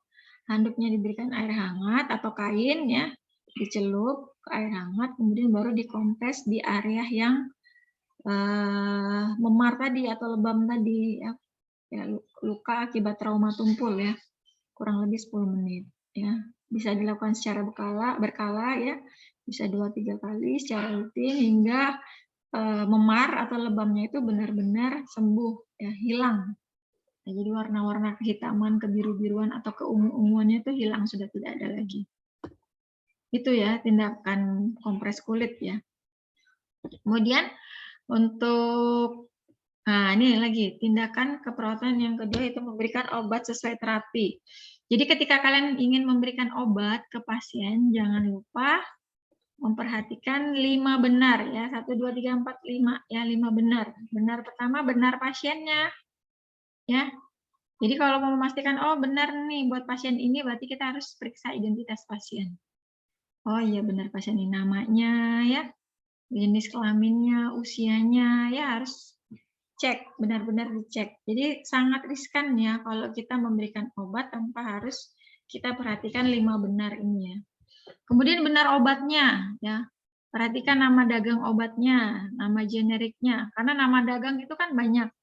Tapi generiknya atau kandungan obat itu pasti sama ya, tapi mungkin beda nama dagang. Nah, itu diperhatikan. Kemudian seorang perawat itu harus tahu cara kerja obat itu. Jadi selain kalian tahu nama obatnya, kandungannya atau generiknya, kalian harus tahu cara kerjanya. Ya, kalau bisa periksa obatnya sebanyak 3 kali. Ya, sudah periksa 1 kali, taruh, kemudian pastikan lagi pas mau ke pasien tuh. Jadi kalau masih di nurse station, periksa ya kan, cek obat. Ya, nanti ketika mau ke pasien cek lagi ya. Intinya kurang lebih sebanyak 3 kali. Sampai kalian betul-betul yakin bahwa oh ini benar obatnya. Kemudian benar dosisnya ya. Jadi jangan lupa, jangan sampai salah. 1 ampul itu mungkin bisa berbeda gramnya. Jadi perhatikan gram dan miligram itu sangat jauh berbeda ya.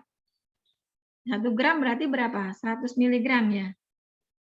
Jadi harus betul-betul diperhatikan. Tablet itu 1 tablet ada yang rata-rata mungkin ada yang 500 mg, ada yang 250 mg ya 1 tablet. Atau 1 ampul itu ada yang 1 mili, 2 mili itu harus diperhatikan. Benar caranya, rutenya ya. Rutenya itu berarti masuknya benar. Melalui apa? Melalui oral,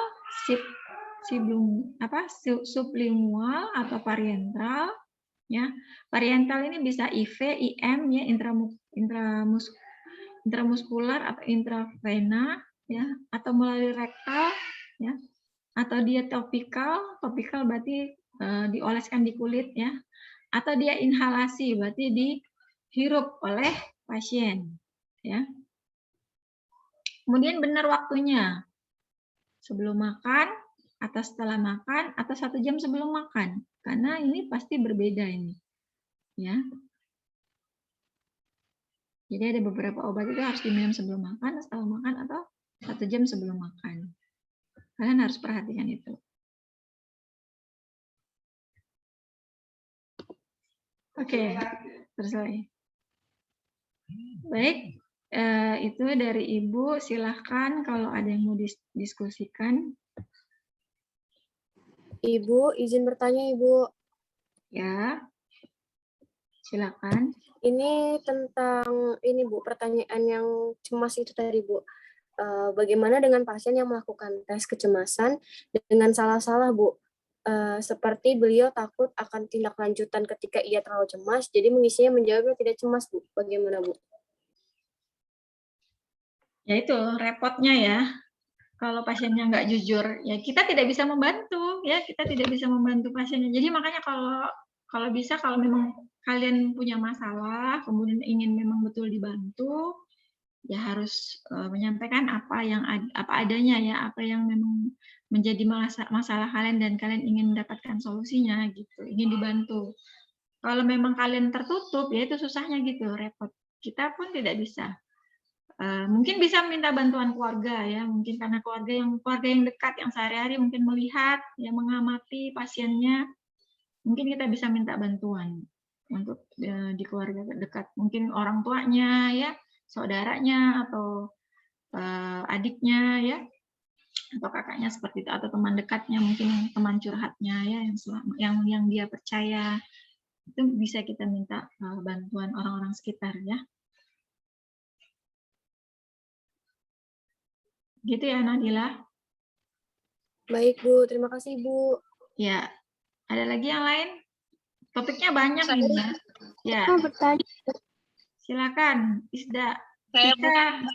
Ini Pika dulu apa Isda dulu? Ya, Isda dulu. Saya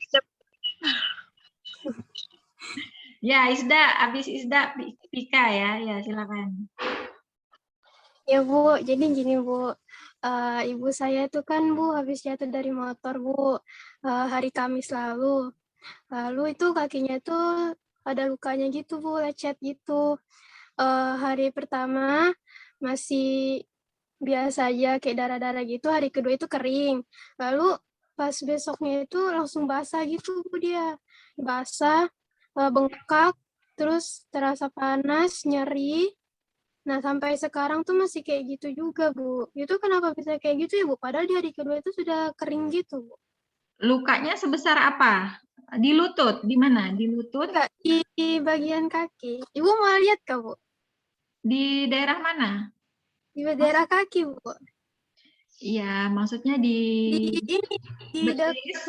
dekat jari, dekat jari ibu jari. Oh, ibu jari.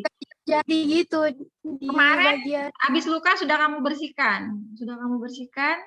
Terus sudah ditutup lukanya? Lukanya enggak ditutup, Bu. Kalau pakai sendal baru ditutup Bu, lukanya. Nah, itu. Jadi bisa jadi ini apa? Memang dia radang ya, kan proses penyembuhan memang dia radang. Cuman sayangnya luka itu kan harus ditutup. Kalau terbuka kan terkontaminasi jadinya. Terkontaminasi bakteri ya kan? Debu. Nah, itu kan mengganggu proses penyembuhan luka. Ya mestinya ditutup. Sudah berapa hari ini? Sudah berapa hari? Ini kan dari hari Kamis, Bu. Berarti Kamis, Jumat, Sabtu, Minggu, Senin, Selasa. 6 hari sudah, Bu. Sudah 6 hari. Nah, ibunya ada riwayat diabetes nggak? Enggak, Bu. Nggak ada. Atau sebaiknya cek gula ya. Tapi ini kan baru 6 hari ya. Bisa jadi itu memang Ibu saya minum amoxicillin sama paracetamol untuk mengurangi nyerinya. Soalnya nyeri banget, Bu. Kalau dibawa jalan tuh, ibu saya tuh sampai pincang gitu, Bu. Terus kayak salep untuk apa? Supaya tidak infeksi, Bu. Mana coba lihat Salep lukanya? apa? Coba. Saya kasih lihat ya. Ibu mana lukanya, Ibu? Kasih lihat dulu lukanya, Bu. Ini lukanya. Aduh, gimana cara baikannya? Bentar, gimana cara? Oh, ini. Ini dia. Ibu, kelihatan nggak sih?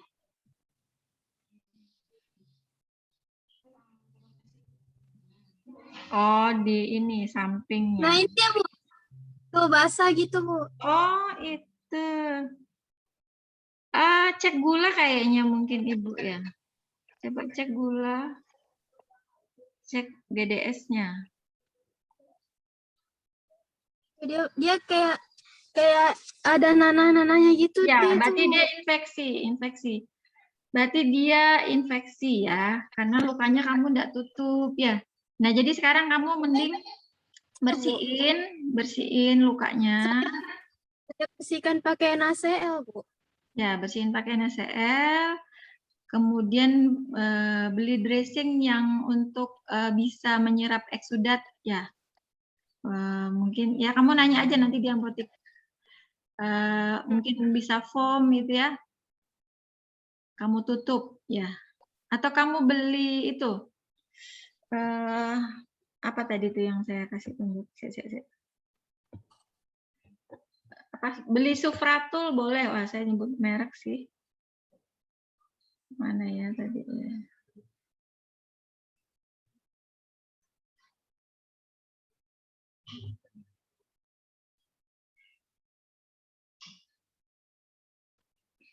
Beli ini kasa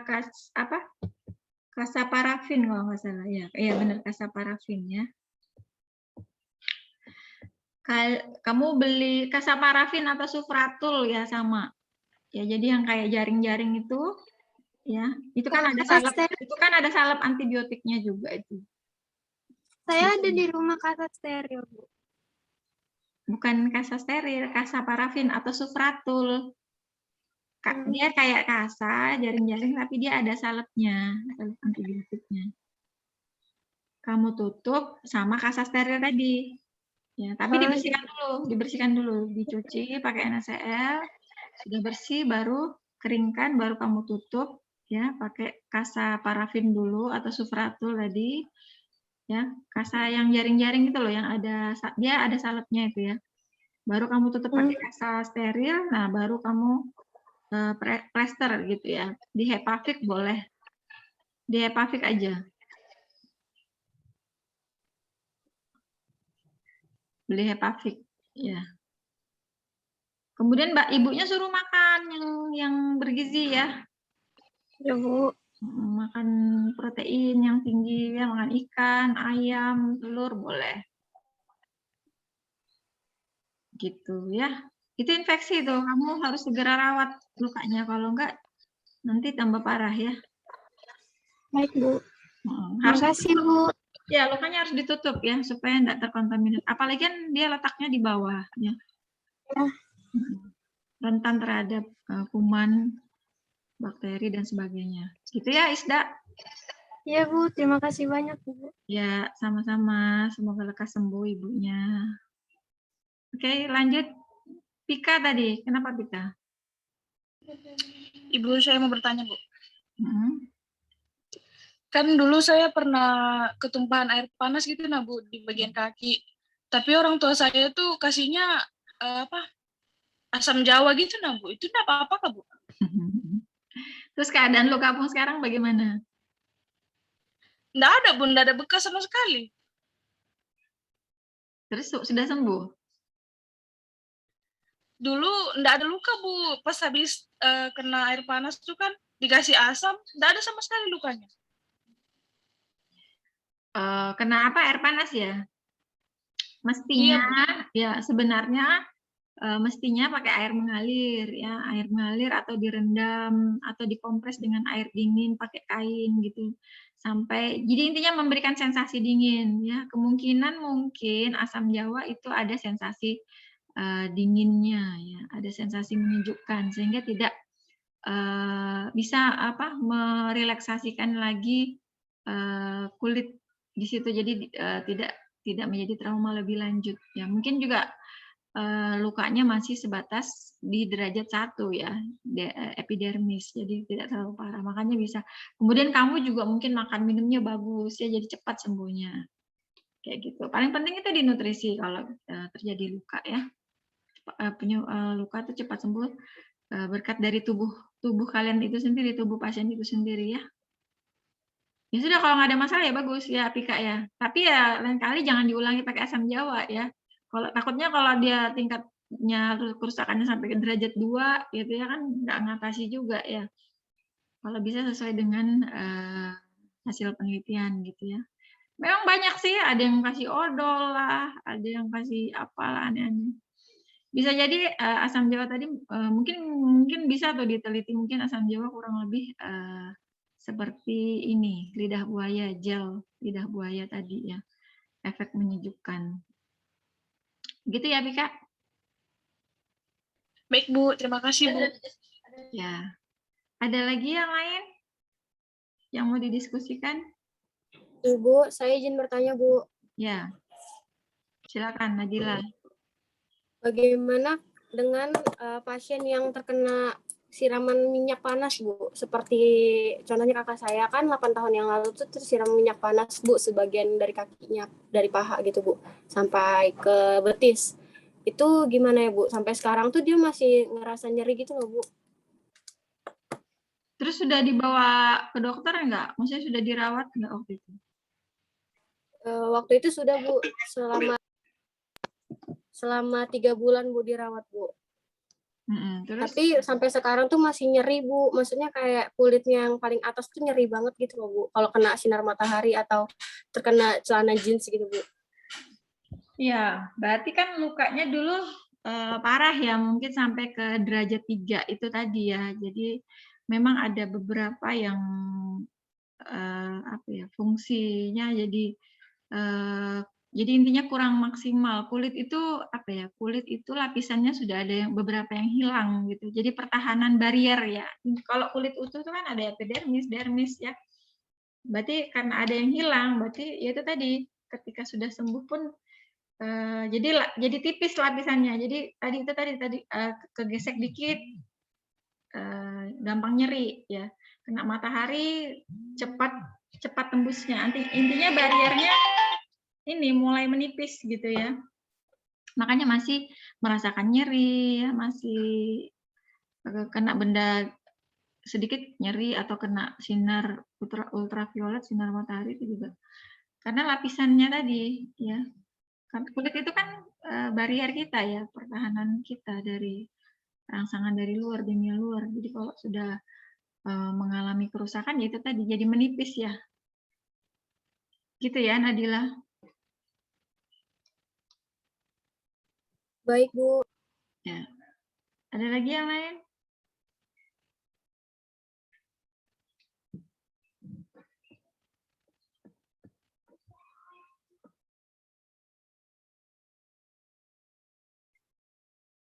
Ya, silakan. Ibu, apakah benar kalau orang yang terdapat luka itu tidak boleh makan telur, Ibu? Karena katanya bisa menyebabkan nanah pada luka.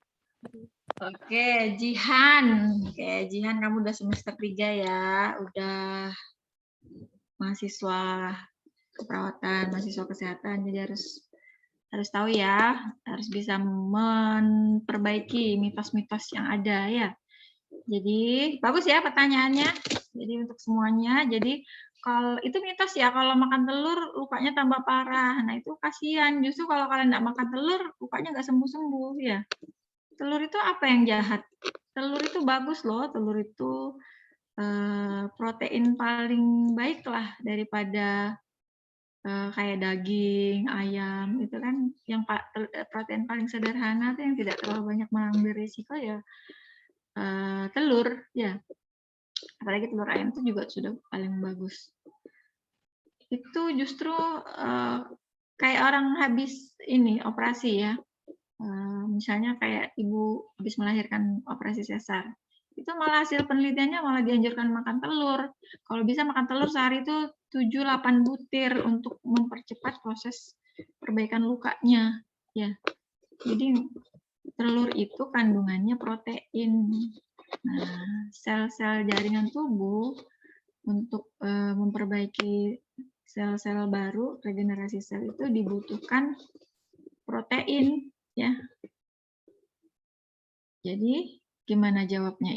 Siapa tadi? Jihan.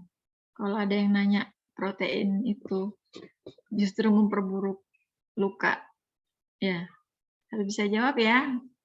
Itu adalah mitos ya. Justru dengan protein luka itu malah lebih cepat sembuh. Ya, protein bisa dari protein hewani ya, protein nabati, protein hewani ada ayam, telur ya, itu protein hewani ya. Daging, protein nabati ada tahu, tempe, apa tuh, kacang-kacangan gitu ya. Apalagi alpukat itu lemak ya, itu lemak baik ya. Gitu ya, Jihan. Baik Ibu, terima kasih. Ya, sama-sama. Ada nggak di lingkungannya sama kayak Jihan? Atau masih kalian sendiri masih berpendapat kalau luka nggak boleh makan telur? Ada, Bu. Ada, Bu. Nah, itu. Kalian harus bisa memperbaiki ya mitos-mitos itu. Nanti malah lama sembuhnya kalau nggak makan, takut makan ikan, ya kan?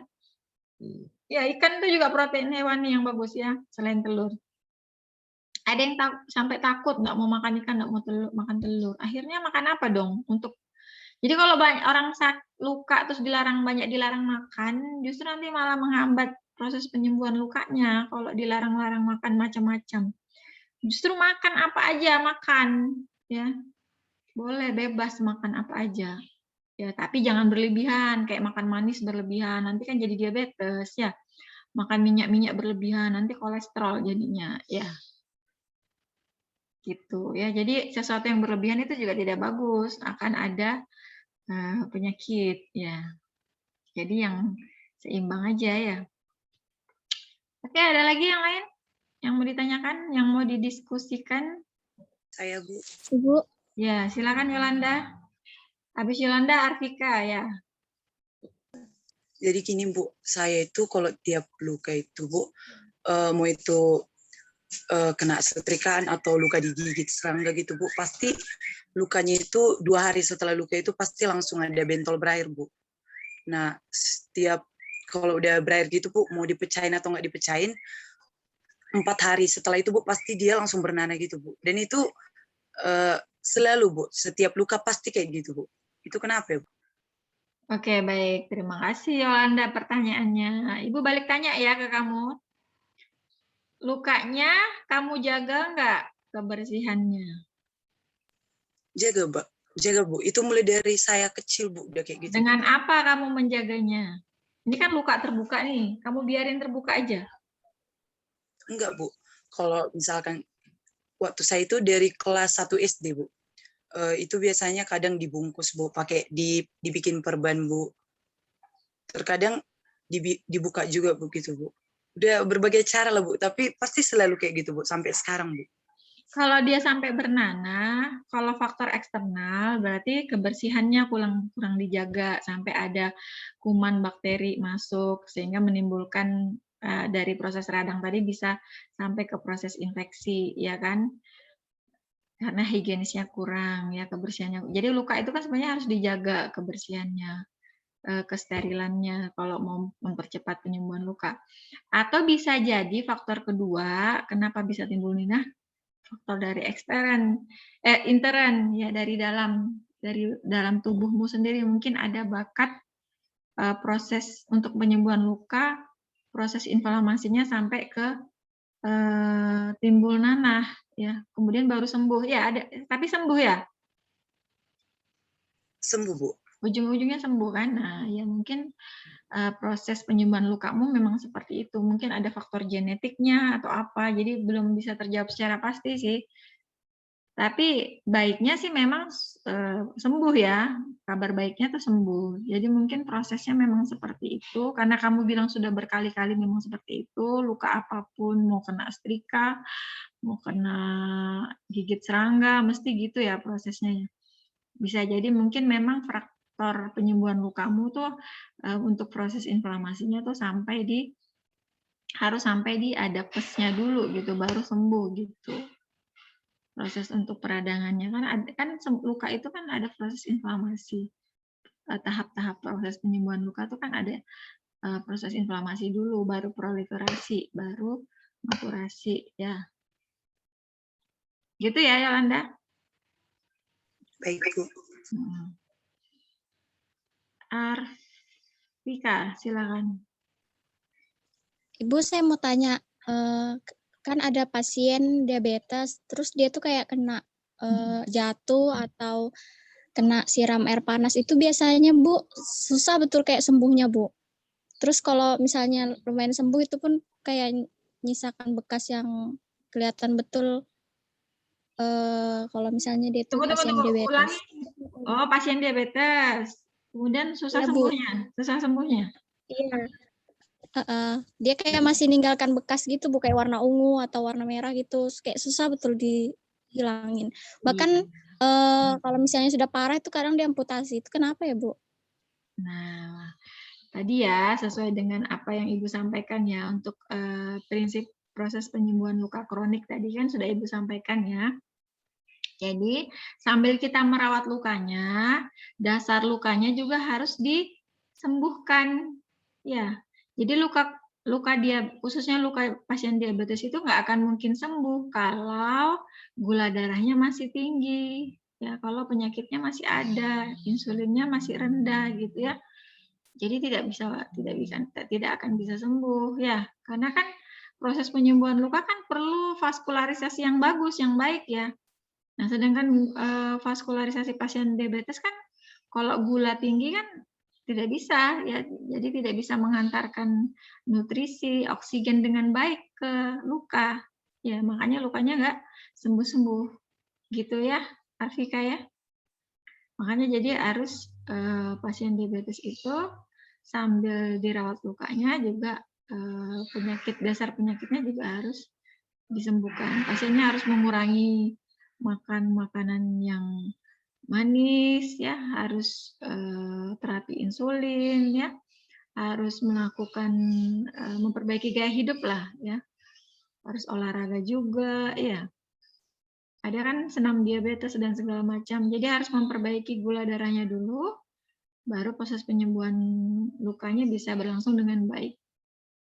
Gitu ya, Arvika? Baik Bu. Terus apakah pengobatannya atau cara penanganan untuk pasien diabetes sama pasien yang nggak mengalami diabetes itu sama Bu untuk perawatan lukanya?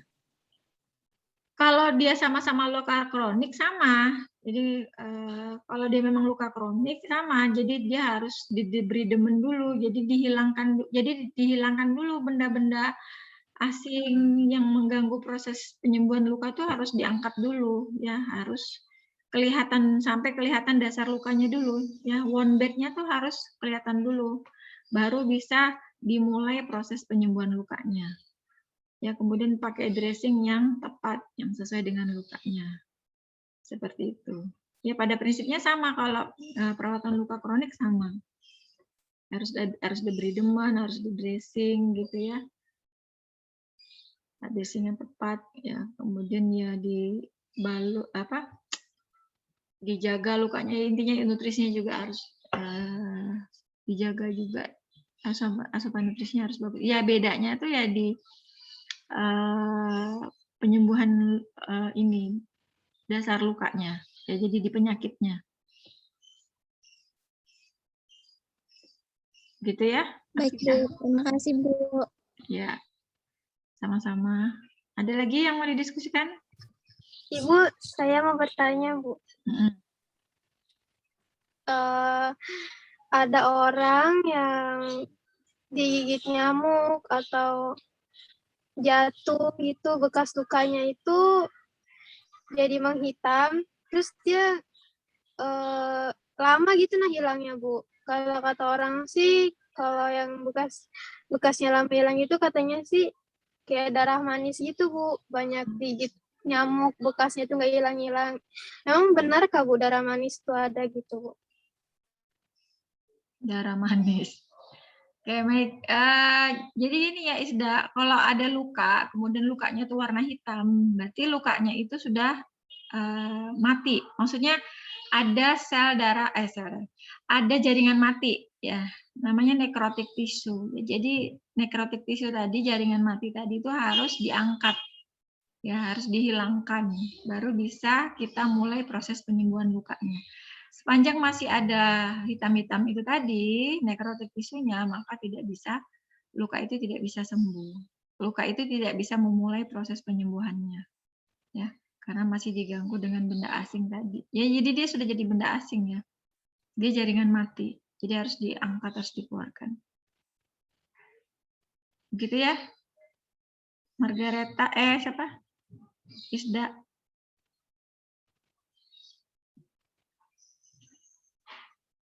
Margareta mau nanya kayaknya enggak ya? Mau, Bu. Ya, silakan. Aku mau tanya, kan saya punya tetangga tuh ada sakit diabetes, tapi pengobatannya itu dilakukan sendiri sama beliau, Bu. Kayak kering sih, Bu. Cuman lucu gitu, Bu. Masa obatnya itu dikasih gula juga, Bu, di kakinya gitu, Bu. Jadi dia menghitam gitu, Bu, keringnya. Itu kenapa ya, Bu?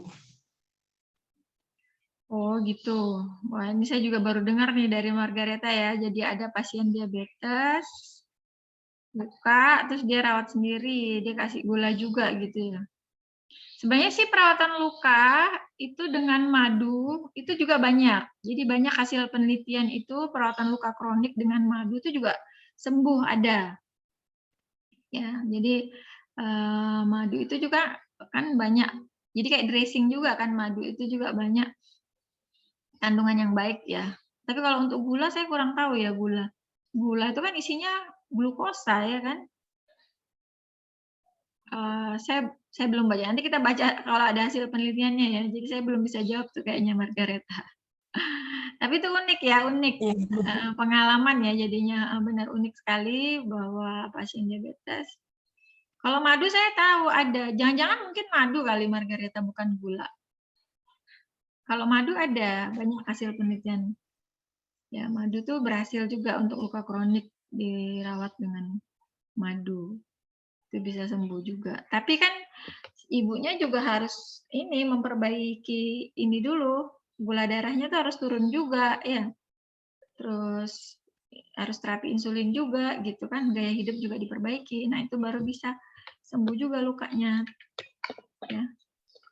Gitu Margareta ya.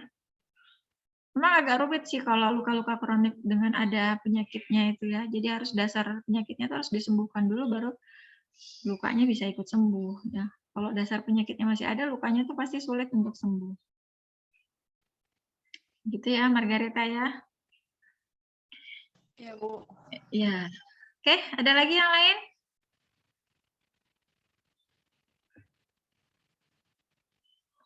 Cowoknya nih nggak ada yang nanya nih cowok-cowok. Norman, Heriansa, kalian tuh cuman berdua ya.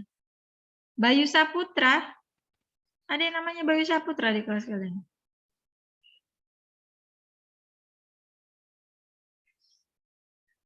Ini yang ngambil KMB 2 ada ikut kuliah nggak? Ini hari ini 2 pertemuannya, jadi 2 kali tanda tangan, tapi si pen tolong kondisikan tanggalnya. Mungkin tanggalnya tanggal hari ini, tanggal berikutnya tanggal berapa, atau tanggal hari ini sama tanggal yang kemarin Ibu nggak masuk itu hari apa? Jumat. Jumat tuh kosong nggak kalian KMB 2? Kalau kosong pakai itu aja. Kayak yang hari pertama, yang ini dibuat tanggal kedua gitu. Ya, siapa sih si pennya? Lupa saya namanya. Hadir kasih pen. Salwa Sasmita, Bu. Asmita. Asmianti. Oh, Salwa. Gitu ya, Salwa ya? Tuh, bingung Salwa. Apa tadi Ibu barusan ngomongnya? Apa Salwa?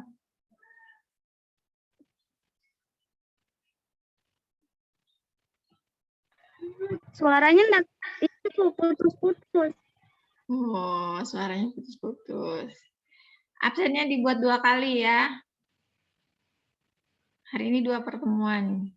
Jadi nanti kalian hari Jumat tanggal hari Jumat tuh tanggal berapa, itu hari yang kedua, terus ini yang ketiga. Jadi Ibu kan sudah 3 kali.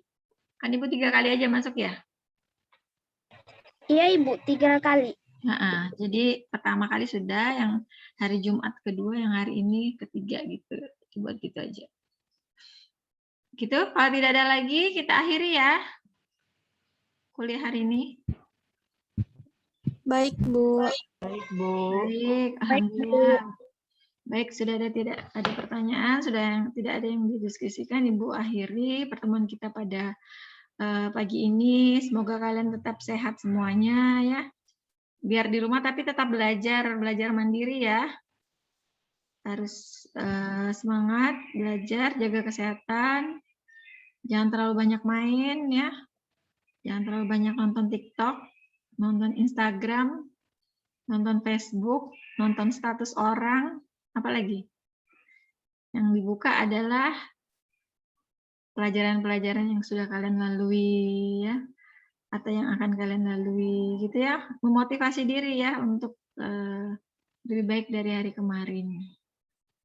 Gitu ya. Baik, kabarnya sih kita nanti mau ketemuan ini, maksudnya karena nih pandemi COVID-19 sudah agak menurun angka positifnya, kayaknya kampus nanti akan memberlakukan kuliah luring ya. Baik, Ibu akhiri, selamat pagi semuanya dan Assalamualaikum warahmatullahi wabarakatuh. Waalaikumsalam. Terima kasih, Bu. Ya, baik. Ibu end meeting ya. Baik, Bu. Baik, Bu. Bu.